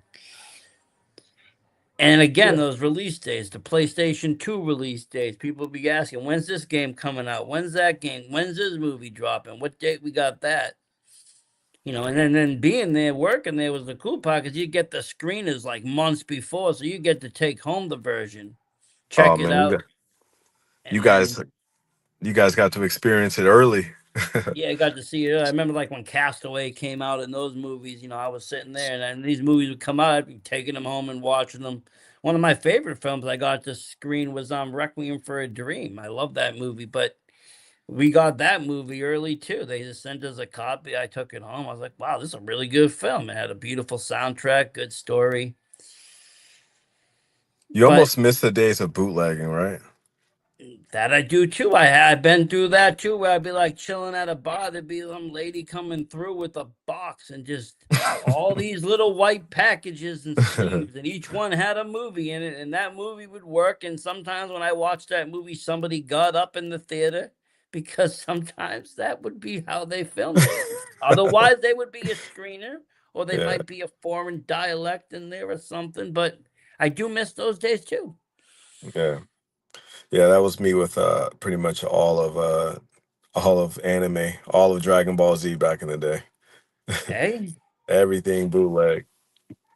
Well, I mean, we're also from the same era where we go out and buy the mixtapes. You'd buy the CDs. You'd buy these mix CDs, and every week the guy, selling the T-shirts would also be selling the mix CDs, and he'd have a fresh lineup of different artists and rappers from West Coast to East Coast with all these different mix CDs. So you'd be like, "Oh, 5 for 20. Okay, I get it." I didn't realize that Hollywood had such a chokehold on the how movies are being played because there's this thing that's it's duplication versus replication, or is it duplication versus burning, pretty much. And the burned DVDs, they don't work on some things like Xbox and like some of the older consoles, and obviously like the older DVD players. The newer ones, they play it, but Xbox still has an issue with burned DVDs that probably just carried over from the old versions. Xbox does have a problem with burned DVDs, but the workaround is if you download the movies directly and put them on an external hard drive and plug in that external hard drive, they play almost every format of video. Every format. Wow. Almost like AVI, MPEG, whatever. I've gotten it to play almost everything because I Yeah. had a friend that went to the military, and what we did for him was because he couldn't get internet access, so we made a like 2 terabyte hard drive filled with his favorite movies and such. We just Mm, downloaded them from everywhere and put them on there so we could watch them on his laptop when he was at the military. And he yeah. had to check it out. I plugged it into my Xbox. Man, I was sitting there for like a whole day just watching films. Really? Yeah, Do you enjoy like digital copies of movies? that's the thing. I'll buy the digital copy because I'm lazy, but then I Uh, want that physical media sitting in my on my mantle, and then I watch the physical copy for the special features. you see, I thought with me, I enjoy the physical because it's like you pick up the DVD, you put it in the DVD player, and then you have to watch it. Like you gotta, in order to stop it, you gotta add all these different steps. You gotta pick up the remote, you gotta press pause. You know what I mean? With uh with things like YouTube, all you gotta do is just press a button. It's so easy to get to the next video. No, but if With there's a movie from theaters that I really want to see that just dropped on Amazon or something, I'll drop it down for the $24 right then and there so I can watch it. Then I same know here. the physical media is going to come out in a month or so, or the steel case or whatever. I'll order that when that comes out because that's going to have features and other things. But at least now I can watch the film. Yeah, I did that with uh um the Nicolas Cage movie that just dropped a couple years ago. Long Legs. I did that with Yep, Long yep, Legs. yep. Yeah, I love the And so director to I that. still, or there'll be movies that I can't unfortunately find on physical media because of whatever rights or whatever, then I will just go and buy them on like Apple or something. Yeah. There's other foreign films that I've been able to find on Apple that I can't find physical, or they're just, I don't want to spend that money right now. Probably on one of the platforms. Or then You there's, know, I got to go through platforms and find it. So then I just might as well just buy it digitally. yep, just buy it. Yeah, man. Yeah, I kind of like the way that that A24 has been using their website to sell merch. See, But I it's like see. I also like A24 too. Because when you buy a physical movie, whatever you buy, you get the digital version for free that you can watch on their website. really, you can watch it on the website. Yeah, so like I bought, I bought their Midsummer like 4K upgrade. I bought Heretic. I bought a few. My son liked Death of a Unicorn. We bought that, and it gives you the instantaneously the digital version. As soon as you buy the physical copy, even before it ships to you, they give you the digital version. I think I'm gonna have to implement that. It's pretty cool, honestly. I It, enjoy it. you watch it on A24's website? Yeah, they have like I watch it on my phone. It's like a little A24 app I use, and it's just all the movies that you purchase are right there. Wow. You watch it? Have you watched entire movies on your phone for the first time? Oh yeah, I mean, Uh, I'll be honest with you. A lot of the times I get out to get out of the house. There's a cemetery near me. I go down there. I park my car. I sit there. I put on my phone. I throw it on my thing. I sit there and I watch a whole horror movie. what the heck? I've watched many a Dang. zombie movie sitting in a cemetery. Dang. Dang. Why do you sit in the cemetery? Is it because it's peaceful Quiet, or you just quiet? quiet. There's nobody there. There's nobody there. I don't have to hear no noise. It's just ambience of the wildlife. I can enjoy the film. I don't gotta think about anything. I know I'm safe. I know I'm not being bothered by anybody. It's just peaceful. Hey, you see, we can't do that out in LA because all the cemeteries are all locked up. We got gates all over the place. Are yours like that too? No, I go there and make movies too. When I'm done, I go in there and shoot film. You could just walk I into a cemetery? like I threw a wrestling event on in the cemetery. I brought a bunch of wrestlers in once, had them wrestle 3 matches I in the saw that. cemetery. I saw that. Yeah, I saw I did that right in that. the cemetery. I didn't even need permits for that. Dang. And this is in Boston? Yeah, Wow. I mean, as long as you're respectful. If you go in there and start kicking stones and stuff, you're gonna get yelled at. But if you go in there and you're just doing your thing, nobody See, bothers you. see, we're in LA. We can't even get in a cemetery because there's gates that go all around it, and you need to And get through an we entrance have gate too. gates, but they don't lock until 10 o'clock at night. Oh, okay, so yours lock up at night too. Yeah, 10, but I mean, I'll sit there at 6 o'clock at night now. It'll be pitch black out, and I can watch a movie for 4 hours without being bothered. Mm, If it wasn't winter, I'd go out there and film. yeah. It's cold out there right now? Right now, we got like 20 degrees, and it's still, we got almost, we got almost a foot of snow. So we got some good snow on the ground still. Golly. It's 60 out here. It's cold. 60's cold. Yeah, no, us Boston people would be having shorts and tank tops You in the guys would be in the 60s. pool, huh? Yeah, there would be a few people in the pool. I like it a little hot. I'll take 80. Give me 80. You Give know me the thing 80, about low humidity. Boston is great because you guys have it seems like the best accent on camera for the Bostonian accent on camera is like it's gold, man. It's as good as the English accent, honestly. The British do it well. They have a good accent too that can be very cinematic. Yeah, definitely. Harry Potter. Yeah, Harry Potter did good. But if Harry Potter was shot in Boston, it probably would have been better. It would have been better. Would have been better. Ah, are you a basketball guy or no? I do like basketball, yes. Do you buy into the heated rival between LA and the Lakers and the Celtics? I do, but you know what the weird part about that is I was always a fan of LA growing up. Oh, dang. Yeah. Like I'm a huge Kobe fan. Like I love that all like him playing. Like I was really big in when they were playing San Antonio. They lost Uh, unfortunately that series, but yeah. like I was always been an LA fan. You're the one that all your friends get mad at. Like, don't But let him in. my friends they won't watch basketball with me. Yeah, don't let him in. Don't let No, him into the bar. I got the yellow, I still rock the yellow jersey with the 8 and people are like, "What are you They, doing? You from they Boston?" get I'm like, so mad. they still get mad at me. I'm like, "No. At least I'm not wearing a Yankees hat." Don't worry, we got some people like that out here too. Some Celtic fans where it just doesn't make any sense. Um, But for me, the Lakers had history. They had great players. They had people like Kareem Abdul-Jabbar. I mean, yes, Celtics had great players too, but I don't know.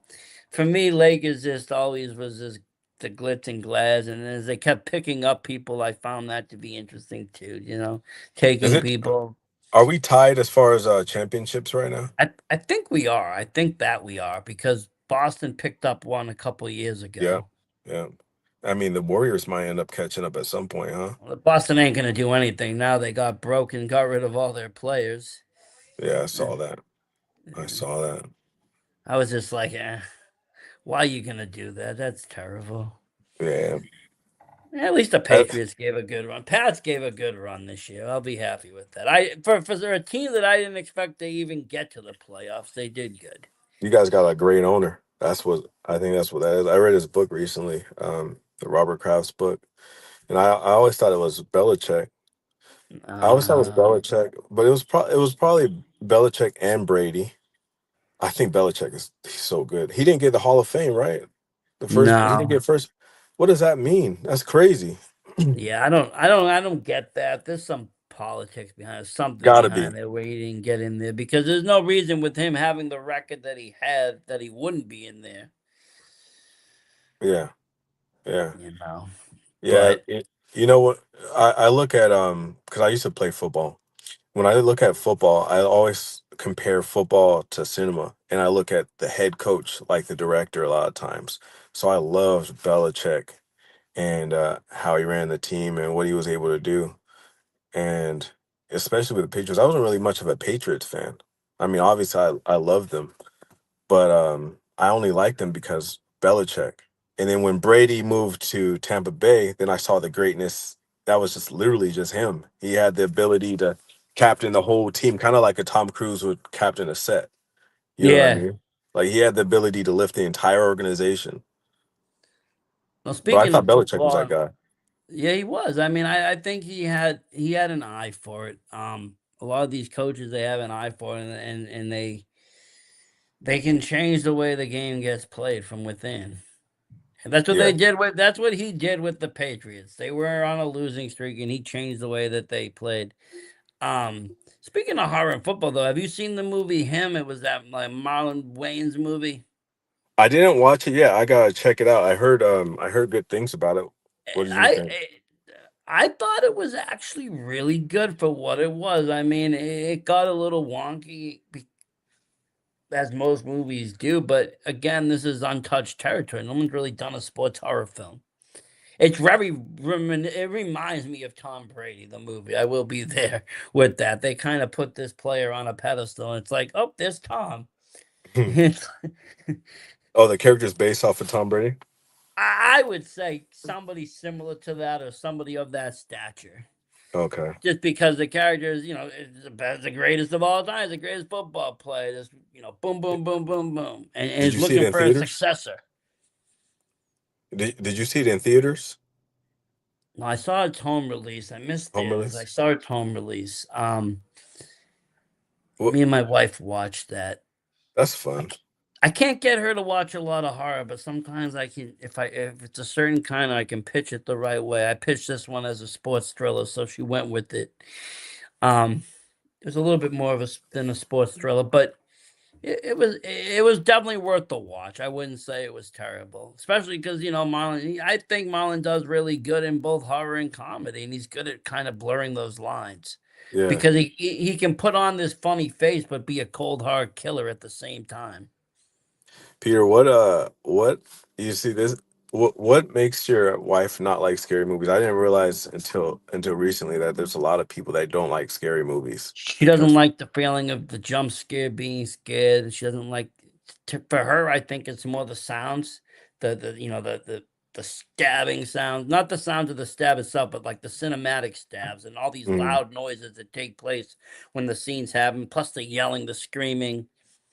That's why I can get away with certain horror movies that don't involve, a woman being chased and stabbed or screaming and all this. I can get away with something more atmospheric like similar to your film, she would sit and watch that because there is no real crazy commotion. There's a different sense of horror that makes you think. What did she think about mine, by the way? She has not watched yours yet. Oh, she hasn't watched it? Oh, okay, no problem. I thought you I said ha- what. Yeah, no problem. I was thinking, one of my best friends recently. I did let my son watch it. He was scared about halfway through. How old is he? He's 7 years old. As a 7-year old, I don't think I'm pretty sure I'd be bored watching this type of movie. He wasn't bored because I told him I was interviewing the person that made it, and Oh that shit. got him excited to want to sit and watch it. And it was Oh also heck yeah. 6:30 a.m. So when he watched it, it was dark. So he kind of got scared at some. He's like, Yeah. "This is kind of creepy, man. I'm the fuck out of here." And he kind of left. Dang. What's his name? John Luca. John Luca. Shout out to John Luca. That's a cool name too. That's Oh, a thank cool you. name. Um, Yeah, eh, I didn't understand that a lot of people don't like scary movies for the fact that they don't like the unpleasant feeling. I thought that's a feeling that you would want watching a scary movie. In fact, I wish I could have that while watching scary movies right now. See, the funny thing, I think it depends on the purpose. Like, I mean, you wouldn't know it, but I suffer from a lot of anxiety. So, like, watching things like the news in real world causes me panic, anxiety. So when I put on horror, where it's controlled terror, I don't feel scared or panicky. I feel like at ease and chill. I go to sleep watching horror movies at night because it puts me in a set mood. I know it's safe. It's safety, it's safety scare. Um, and again, a lot of it is to me is more intriguing. I want to see where the story's going. Was the sister really the killer? Was the sister just delusional? Was she, there are two of them. There's been movies, where I'll watch where it's like whole characters never even existed. It was just in somebody's mind and such like that. And I'll sit there and watch these whole films at night because they do. They calm me down. They chill me out. It's like high tension. That's the well, this is kind of like a play on words, but high tension was like that too, right? Where Oh the yeah. character. No, no, I'm not trying to do any spoilers, but yeah, No, the that's the the visceral, that was very visceral movie, but yes, the ending was a good twist on that because I yeah, didn't see it coming. That one I did not see coming. yeah. And you could almost watch that and still not understand what happened. No, I had to watch it twice. I watch most Same. movies. I end up watching most movies twice, but some of them are one and dones. Just because I get the point. Like I said, I saw, what's it called? Serbia film was one and done. There's nothing to really go back and kind of be like, let me dissect because I know what the movie was made for. It was made to shock audience and see what you could get away with on a camera. The Shining is one of those movies that you got to watch 1,000 times, and you get Oh something new every yeah, time. and you'll pick Every new time. things up. You'll pick Uh, most Stephen Kings. You got to watch a few times because you'll pick. I just recently watched the It movies because of the series came out, and I was picking up new things. the old You one or know, the the the old one. miniseries? Yeah, the Yeah, miniseries. I because the Welcome to Derry came out, so I watched that and I really enjoyed that. But then I wanted to go back and yes, I like the last It films and I get it, but they had so many VFX that I wanted to see what Tim Curry did, so I went back to Tim Curry's version. so good, right? It is great, So good. because it didn't rely on anything but Tim Curry. It just used him in a clown costume, and he was scary as shit. I know it's good because my daughter, she's 12. She likes watching that version more than the new version without me like having to explain anything. Yeah, I mean, the new version was good, and Bill did a great job as Pennywise, but I think the VFX for me killed it. Coming from already seeing the original miniseries, coming from a place where I love practical effects in horror over physical, I just rather see it done the old way. And again, Tim Curry, it's the same thing as kind of like Annabelle for me. Like the Annabelle movies, I don't find scary because the doll they made looks scary. If I seen a creepy doll like that, I wouldn't go near it. The real case, the real case, the doll is just, a Raggedy Ann doll, and that's more scary than anything because it looks mundane. It looks nothing. It looks, this could really be haunted. Yeah. I don't know what it was about Annabelle, man, but I think yeah, I loved Annabelle, man. And I didn't think about, that the doll was creepy. Why am I afraid until recently? I was like, that's scary doll. What's up, John Luca? John Luca? Yep, look at, What's up, man? Who's he? he made the Uh, movie VCR Willie. Remember we watched in the morning, you got scared? What? It was VCR Willie. The guy was in the house. We watched it in the morning. He was scared I was telling your dad, you got a the couple weeks ago. huh? Are you talking about Wild Willies? Yeah, we watched it in the morning. He woke up Oh yeah. early. I was telling your dad you got the coolest Wild name. Willie? VCR Willie. What's that? I'll show it to you again. Okay, well, whatever. But yeah, he made it and shot it. He found it. Sick. What I'll be what I'll be up in a minute. We'll play Among Us. I don't want to play Among What do you Us. need? I want to make a skin on Roblox. Okay, I'll show you how after. You know? Yeah, When did you find this out? earlier I meant to tell you. Let me go, and then I'll I've be been up. wanting to know this for 6 years. 6 years. You're only 8. How can you not know? I'm 7. Okay. Wait, am I 8? No, you will be 8. Okay, let me finish But my. it's been 8 years since I was alive. Yes, true. Technically, you are, yes. Because that first year. Okay. Okay. I will be up in a bit. I'll just chill here. You want to chill there? Cool, yeah. What are you guys But gonna yeah, do? you know, I mean, we're just about out of time, anyways. But you know, that's the thing. I mean, I feel like You. yes, a lot of people don't like to be scared, but you know, there's a whole generation now with the When kids. I heard Annabelle, I thought he made it. No, but like That other thing. So I was know, like, there's whatever. a whole generation of horror that's now targeted towards kids. That are targeted towards kids. You have like, you know, like the Poppy Playtime series, the Five Nights at Freddy's, and all of that. Did you And that's watch a that? whole new genre of horror that wasn't there before. Did you like Five Nights at Freddy? I did, yeah. You liked it? What about the second one? I thought it was good. I thought it was true to the game. So are you a fan of that? Because I'm sure your son is. I'm sure John Luca is, right? Yeah. What? That's how my daughter loves Five Nights at Freddy. So Yeah, I was I'm a big I was able to FNAF get into it fan. because of her. And he got me into a lot of the online horror because he was watching YouTubes and playing these games like Poppy's Playtime and I'm the go to Garden- finding good everything, bro. yeah, I'm Garden What is it? Ban. I find Poppy's- everything, big boy. Poppy's Playtime? Yeah, they're already on the 5th chapter of the game, and you know, you're going through this warehouse, and Dad, we need to make it to the labs. we will, and it just descends into madness of where you're going and the lore, and like I said, they did some ARGs with that. Can you please get down from there? Is it Bro. is Poppy's Playtime? Is it like It's kind a of similar to Five Nights at Freddy's, A little bit, but yeah. more Garden of Ban Ban. Garden of Ban would be the third one, yes. Yeah, it's more similar. it looks like to that. Half-Life. It kind of looks like a Half-Life. It kind of like a Half-Life game, but you know, you're in a warehouse and then you got to explore it, and you don't know what's really going on. You got to like, there's a bunch of different secrets and kind of codes and different puzzles to figure out. I don't know if it's a warehouse, bro. But No, it's in the first, and number one is the toy warehouse, the toy factory.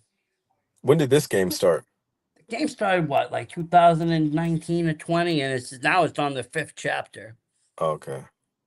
Oh, so And they got these just cute characters, but they, you know, But they're not cute, bro. They're not cute. They They got rip razor people. sharp teeth. They rip people apart, bloody guts. Bloody gore. guts, bro. It's scary. It is, but it's definitely geared towards children. It's you know, the adults find it entertaining, but they're made for children. Bro, it's the hour of joy. Oh yes, there's the Hour of Joy too, which is almost very reminiscent of like the day at Children of the Corn, where like all the children decide to uprise, except it's like the creatures that live there decide to go against all the workers, and it was just this brutal scene Wait, what is this? You're putting me on game right now, Peter. Dad, in the game. yo, Versace. It's part of the lore. Yes. What's the other Remember one? Jail and Poppy's Playtime. remember the jail where we had to fight the mini guys, the mini creatures? Yes. That's where all the bodies were. Oh, okay. You saw those Oh big my piles. God. They were Those in are the where cells. bodies He were. loves the lore, so he watches all the lore in the YouTube videos, and they have all these like It takes me ages. they have all these, you know, rumors, and they do the conspiracies and talk about it and explain it. And No, I knew it because I just saw a head in there. you saw the head in there, okay? See, and he's very observative. Who's the creator? Do you know? Have you talked to the creator, Versace? I have not. It's Mob Entertainment. Oh yeah. Mob Entertainment made the game. That was weird. Is it like a group of people, or is it just like one I'm person? thinking it's a group. I mean, it started off as an indie film. They made it for the computer, and then a couple months later, they ported it over to the systems. Oh dang! It was a film. Yeah. Versace. What Didn't the the same heck? person that made that and made Garden? I don't think so. I think so. They might have. I don't know. I don't know. I don't know much about the owners of. I know they're on game like 8 or 9, and you're basically searching for your children in an abandoned kindergarten. Did they make Huggy Wuggy? Yeah, they're the ones that made Huggy Wuggy. I think. Oh shoot! All Who, right. Garden Batman? No, Mob Entertainment. Yeah. Yeah. Dang, Aw, okay. bro. That's awesome. But yeah, it's like another whole new level of horror that's kind of been introduced in the last, 7, 8, 10 years, even from like Five Nights at Freddy's, the video game horror, and it gets the younger generation involved with horror without having to introduce them to the slasher genre that we were introduced to as horror. Yeah, we had Chucky and Freddy. And they get a little bit of a cuter version of that without, the other stuff added on to make a movie, they can keep it PG-13, but keep it scary. Yeah. Which I think is great, because there's stuff that I won't let my kid watch for certain reasons with the kill scenes, I don't mind because he knows that it's fake. But with some of Yeah. the other stuff, he's not there yet. Yeah, I agree. I'm the same way. I'm the And same way. so I'm just like, I don't mind the games though. It's a kind of a good way of getting into it. And like I said, I mean, I grew up reading Goosebumps. I enjoyed being scared, reading books and stuff, and watching Goosebumps is movies. pretty scary. Those books are pretty. They are. wild. I enjoy Goosebumps is those. incredible. You could go back and watch Goosebumps now on Netflix. This is still such a good show. It holds up, and even the It's books really hold good. up. They both hold up very well, even to today. Most I of the was books watching- are sold out at the library in my school. Yeah, There's only like 3 left when I go, and I'm on like Thursday. really. Everybody's reading the Goosebumps books. Everyone's reading the They're pretty scary good. stuff. I mean, I was watching Chucky and I'm reading surprised. Goosebumps at the same time. I was enjoying both of them equally. Yeah, Apparently, Chucky people is more of like a horror funny at the movie, though. school. I do. There's a little book where 50,000 people die Really. in 9/11. Well, that's not a horror story. That's history. Good point. Yeah. But just because someone dies doesn't mean it's horror. But Good point. yes. Goosebumps horror. That. But there is, Tragic. but even with the Goosebumps, like I said, I think R.L. Stein set the pave for that of almost being able to put out marketing towards kids. Yo, And doing a good job with it. This. Yeah, because I mean, if it wasn't for that, I probably, I was always fighting with the parents. Am I able to rent this or rent that because of the rating? So Dad. I would have to be lucky and Dad. catch it on HBO or on late night TV when they're airing. It's good. Okay, finally. Where's the mic? Oh, I don't have the mic set up today. No, where's the mic? Like, how are you talking? Oh, there's a mic over here on the computer. Oh. I always want. I don't need. I mean, I have a mic. I just don't set it up. It's a waste. Please don't climb in the chair. Yes. No, bro. I need to put my leg upstairs so I can scratch it. Okay. Why is the My foot daughter in called me here bro so- the other day too. That's all they call me, bro. That's all bro they this, bro say. that. Yeah, bro. That's I would insane. never back on that. We weren't even I- allowed to say anything yeah. but mom and dad. Never mind. Exactly. Exactly. It's a whole new world, but I gotta love it, and I love that you're putting stuff out there that's different. Like I said, to kind of wrap it up here. I love seeing where this is going. I'm gonna definitely be following the project, checking the YouTube, seeing where 2 is going and 3. It's definitely a project I could stand behind as far as a fan and just enjoy seeing it because, like I said, it's something that nobody else is doing right now. Whether it's Hollywood, independent, Bro, how many there's logos do you have? there's no other films right now that's similar to VCR Willie that I can really say, hey, This is the watch old this one. for context. This is the original. Thank you, man. Yeah, I'm really using the series as kind of like a platform to discover new things in the horror genre and trying to push the horror genre and push art really and renew kind of like our valuing of art. That I think that some of the blockbuster experience had a lot to do with like narratives, and I need to see this we've been movie, bro. detached Yeah. from that. Now I'm excited. We will. We'll watch it tonight if you want. I'll make mom Wait, make popcorn. Wait, you got the DVD? Yeah, I got the DVD. All right, I'm gonna send you. You know what? I'm gonna send you the second one early. Oh, I'll send you tape 2 screener. early. I'll send you tape 2 early, like in the old days, like in Blockbuster. You get a little screener taste. Get a little screener. I'll keep the secrets, but I'll hold the review until it drops. But I'm more than happy for that. Like I said, I thought you were getting the movie early. I was excited. he just said he's gonna send me the movie early, part 2. Oh, I thought That's that a new was the movie. trailer. No, thought that he's was- gonna send me this the trailer. not trailer screener. That means early film. I- But it- yeah, no, I mean, like I said, I'm really interested. I've been trying to show as many people as possible. I got a few friends that are coming down in a couple of weeks. We're going to a horror con, so I'm gonna show them that movie too before we go off for the day. Are you going to Um, any cons out here in LA? I think I asked you this already, huh? I haven't booked it yet, but I do want to do. I think it's the monster or the mini monster, son of one of those monsters. Monster Palooza? Yeah, Oh, we're gonna have to link up. I think I'm gonna want to try to hit that this year, even if it's general, just to go, because I'm a con person. I love these cons. I love to just walk around and talk and meet and be with like-minded folks that love horror. Let's link when you come out here. Let's link up. Yeah, definitely. That'd be Definitely awesome. love to do that. Yeah, and that'll give me a reason to actually go. I think at some point I'm gonna get a table and try to start working that a little bit more. Maybe not this year, maybe next year, but When you have like a definitely. couple, maybe like 3 volumes out or so, you'd be like, here's my first 3 or whatever, and you can kind of get people to talk. Well, this year we're gonna go 10.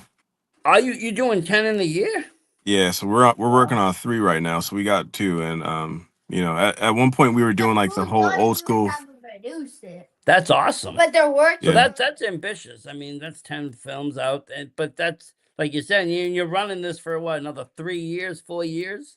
Doing it until 2029. So it's gonna be. We're gonna have a lot of tapes. There's gonna be a lot of tapes. I like that though. There's gonna be a lot of tapes, and Wait, Dad, are the tapes are like the ones with the 4-in-1? No, this is like tape. Like a tape? Yeah. Like the VHS tape? Well, he has a VHS for sale, but we got the DVD. he knows what Like John the one Luke. for Pop He knows what Playtime? VHS is. Yes. How does he You know what put it in the VHS is? machine? He knows because in the game Poppy's Playtime, you find VHS tapes and you put them in and it plays a little movie. What? You put them in a VCR, so he knows about a VHS and a VCR. We just Dang, don't maybe. got one. Dang, that's crazy. I have to keep them knowing things, though. They're a couple hundred. I let him listen to old music. I try to educate him in as much of the old world as possible, so he realizes and can understand the new world. Yeah. I swear to God, He knows how to put in a DVD. He knows how to do the DVD. He knows how to do all that. He knows how to play the video game. You just need to put them in. Well, yeah. Obviously. The VHS was easy. You just plop it in and make sure it's rewinded. VHS is so cool. Wait, I liked it because it was universal. No, it was truly universal. rewinded. You didn't need DVD and Blu-ray became regional. VHS was not. If you had a film, I could give it to you. You could bring it to Egypt and watch it, and it would still play. Even the CCTVs, the tube TVs. If you do you have one or no? I don't. I wish. If you go back and get one, it's like such a weird nostalgic feeling, like the glow, the sound of the hum of whatever's going on inside the TV. Man, I would love to watch your film on one of those TVs. I think it would really play it up. Yeah, that's the way it's meant to be played. I think it would really accent everything, the sound, the lighting, the color, because again, the camera you used had a natural grade that was set for those mediums. Dad. Oh my God, bro. How come when we were using those cameras back in the day, they didn't seem scary? Well, no, people were doing it for skateboard videos. Dad, What is it? I know. Yeah, what is it? when you make the thing on Roblox, do you get to keep it for free? I think so. Or Yeah. do you have to buy it? No, I believe you need to keep it. There's a skin nigger. Yeah. Poppy Playtime, is that on Roblox? He plays a lot of Roblox, yeah. Is Poppy Playtime on there? No, that's its own entity. Oh, okay. Entity game, but he plays a lot of the Roblox games. There's a few scary games on there. Dad, guess what? The bathroom was a real place. The back rooms are real? But it ain't. Because it was just a picture of a random place. You're right. They showed the picture of the place that they filmed, or they got the idea from the back rooms. You're right. I saw that recently, a post about it. I saw that. These kids in the social media, they learn everything today. They learn it quick, and then we learn from very them. quick. We'd have to go to the library and do a Dewey Decimal System, find a book, and hope they had the info. Yeah, good luck, bro. Dewey Decimal. Dewey Decimal. That's with the little cards. Yeah. Oh my gosh, I forgot all about that. I'm old. I'm in my 40s. I've seen a lot of different technologies. I forgot all about the Dewey Decimal System. But this guy's seen everything. I've seen it all, haven't I? But no, thank you very much for coming on. It's been a pleasure. And I, like I said, let's talk. Let's keep in touch. We'll link up. Let's talk more horror. Let's talk, see where this is all going. If you need me to share, promote, put anywhere, tell anybody, let me know. I love to do it. I love to help you on this and just get that word out there, because I really do believe in VCR Willie. I think it's great. Thank you, man. I thank so much for the support. Thank you for, being one of the earliest buyers. Actually, that means like the world. I don't think people understand. The people who have bought it first, that's what gave me and the people that I'm working with the belief to keep working on it and to make it better. In a way, it must feel like we've invested in you, and we believe in you. And in a lot of ways, we do. I saw just the trailer, and I said I believe in whatever this product is because it looks good. Thank you, man. Thank you. That's so awesome. So kudos to that. And again, thank you for coming on. Thank you everybody for watching. I really appreciate it. Wait, As wait, always, wait. stay spooky. What are you gonna say? Keep it for 10 more minutes so we can be 2 hours on the spot. Can't do 2 hours on the spot. Wait, what? Against the law. Is it? Yeah. Only can do 1 hour and 50-minute streams now. Wait, it's only against the law. We're about to break the law, man. Can't do that. Can't do that. But no, I do thank everybody, and like I said, we will keep in touch. And me and you will watch that movie tonight, and then I'll let them know what you think of it too, fully. I think it's good, but I'm not sure. And I want to see what Mommy thinks of it too. We're gonna get, bad, we're gonna get, bad. we're gonna get Sorry. Mom. We're gonna get. Well, at least he's honest. If it's bad, it's bad. He's gonna tell you sorry. But I'm an honest critic though too. If I thought it was no good, I wouldn't have invited you on. Oh, so it is good. I would have been like, "Hey, nice film, thank you. I'm really busy though." Hey, I might try that with tape number 4 then, just to make sure that that's the truth. If you don't see a return visit, you know that it's not good. I only let the winners on this show. That's how I've survived. I'm like, I actually think I'm gonna make it very, very bad. Tape number 4, very bad, just to see your reaction. And we gotta. You can watch me watch it live. I'll do a live watching. Tape Have it. you ever watched the movie, did a live reaction? It was bad. Yeah, actually, not too long ago, I actually had to watch one, and my friend was like, "We can't air this episode because Dad, you look like you're gonna throw up." Dad, Dang, you gotta do it live. I have a question. But Listen to this. Get the people from Cannibal. I can't get the people from Cannibal Holocaust. They're dead. A lot of them are old. What about Faces of Death? Well, that would be nice. That was an interesting film. And was that the one that was pseudo? It wasn't real, right? Because it was Faces, and then I heard there was Traces, and Traces had like real snuff in it. Faces was just mock. It's mock, yeah. But I heard that they're doing a new one now. I heard about that too. Cannibal? No, a new Faces of Death, and I think it's intriguing for the people that want to see Dad, that. you're gonna get arrested. Maybe. I thought it Maybe was we real do when I go to first the saw it. arresting point. But at some point, I mean, when does something That's become you, so? not me. When something becomes so scary that it How turns did over you from do- horror to Exactly. documentary. Exactly. How do you go to 3 Exactly. people to- That's a line that we gotta be careful with. Because we don't want it to be a documentary. We don't want to show real. Nobody wants to watch news. We want to watch No. something cinematically Yeah. pleasing that's entertaining. It can be bleak. let's- Don't get me wrong. I don't mind I don't need a happy ending. I can take an ending like the original, like Why is it don't on say that? don't speak no evil, or something like Eden Lake. Even I can handle that, but we don't need always a blockbuster. But neither do we need it to be so real that it's like the news. Yeah. Speaking of bad endings like that, have you did one of these with Rob Zombie? His movies? Yeah. No, have you did an interview with Rob Zombie? No, he hasn't reached back to me. I did ask him to come on, but he did not actually respond. Oh. Do you like his movies? I only liked his House of a Thousand Corpses stuff. I thought it was original enough and it worked. I really didn't like his remakes. I Did you see appreciate Lords of what he Salem? tried. I made Terrifier. No, that's Damon. I appreciate what he did, but I thought it just made too much. Wait, didn't Damon come on? No.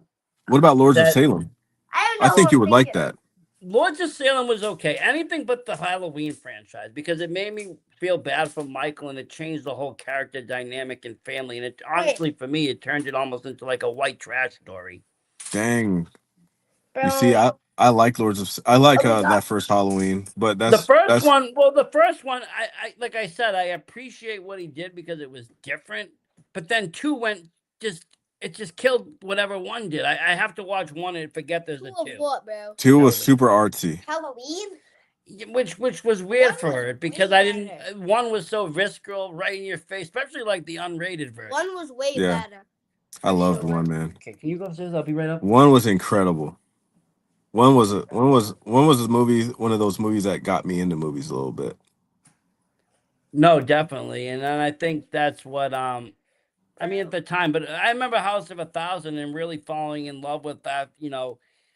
Because of the characters, Spalding, the kills I thought were really interesting. And even the 2 sequels that it spawned, it did a good job. It almost changed the genre from a horror into almost an action film. Yeah. and more of a drama, and it was almost this run, and you had these iconic characters, but it was his original idea. Lords of Yeah. Salem, I have heard good things about. I haven't watched that one. You might love it. If you like The Witch and you like movies, slower movies haven't like that, watched- you'll probably like it. Okay, I'll see you up in a minute. I'll see you in a minute. A minute? Yeah, I'll be up in a little bit. I'm gonna count. I'll be up in a couple. Just go. No, I'll count. But You'll be arrested, Jimbo. maybe I might run the 2 hours and get arrested. See what happens. But no, I something that's on my list. I saw the one. What was it? The one with the carnival, and I just only got through half of it. I didn't finish watching it. Wait, The Carnival. Yeah, Oh, it was like 31? 31. Yeah, Oh yeah, 31. I remember that monologue at the beginning. but the one of the, Lords of Salem interests me just because Salem, and I do go to Salem Mass all the time.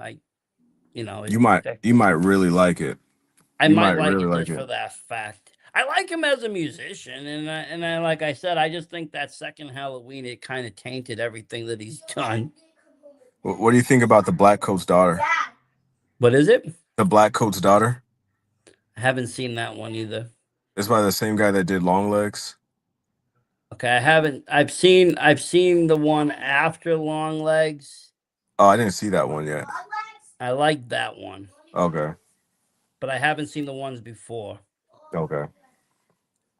I like Long Legs too. I thought it was unique enough that it was like this is really nice. I mean, I like movies like Black Phone. I like the first one. I didn't care too much for the second, but reading the short story and seeing the first movie, I thought was really nicely adapted. Yeah, Black Phone was an interesting thing. When I went to Universal Hollywood Horror Nights recently, uh, I saw my buddy. His name is Michael Klum. He's a really talented writer, but we saw each other at Universal, and I was like, man, I can't believe they somehow turned Black Phone into into an attraction, like a kid, because Black Phone has to do with pretty much a kid getting kidnapped. Yeah, and a bunch of kids is getting killed and kidnapped, and then one of them is just kind of there, and he's the Yeah. main star. So I can't believe they were able to flip that into like a fun attraction at Universal. And I think but I like that movie because it also has Ethan Hawke, and he doesn't do a lot of horror, but he plays a really good character in that. He's so good. He's so good. I mean, I was a fan of him ever since Training. That's probably one of my other favorite movies. If we're not talking horror, I love the way that movie played out. I think Denzel was perfect in that. He was perfect in that. All the sequences I thought was just a fun movie. Yeah, I love Training Day. That was one of my first favorite movies. Probably after The Fellowship of the Rings. But have you seen Before Sunrise and like that whole trilogy of romances? No, I don't really watch a lot of romance. Me either. But I can't do it. I've tried. I have tried. I've watched things like The Notebook and stuff. I'm like, okay, I get it, but I can't do it again. hey, same here, man. Same here. It's if you put it on and like if it's put on in front of me, then I could watch it. But there's no way that I'm gonna go out and actively seek that and then watch it. Yeah, like my wife would have to beg for me to watch her movie, but like luckily she just likes like comedies, or she'll want me to watch some reality show, and it's not so much of romance. I got a little lucky with that because it's not for me. I don't like the plot. It's not enough to keep me engaged. That's how comedy is with me. I have the same issue with comedy. As a kid, I loved comedy. I could watch Jim Carrey and all these people for days, but as an adult, it has to be something suspenseful, drama, or horror, or action, some action. If it's over the top action, I'm like, I still need a good plot now. I'm stuck on plot. It's got to be entertaining plot wise. It's got to keep me entertained. Yeah. Or keep me intrigued. I want to know what happens next.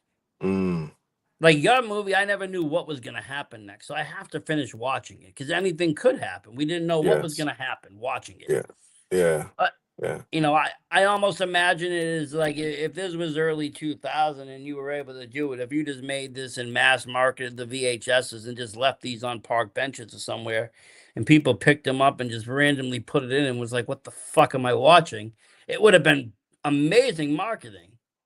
Yeah, we thought about doing that too. About doing the in fact, within the series there are a bunch of different other series, and one of the series, I'm just gonna call them layers. One of the layers is going to be like that, where it's the artwork and stuff is traditional, like you wrote on it, you know, like the home video that you wrote on. You take the tape out, you put it on top of the VHS. Like Oh that's the yeah, I vibe. mean, working at Blockbuster, how many times I got a return because somebody said somebody taped this on this, or this wasn't the right tape, and this and that. It's like, It's Yeah. been a minute. yeah, I understand. Oh, it's See? been way Yeah. over. Oh, you better run then. Why? It's They're coming for us. Oh. But no, I honestly could talk movies, cinema, all that for Wait, days and but days. he's also gonna get arrested. No, he won't. He's in California. It's still early out there. I'm gonna do the race.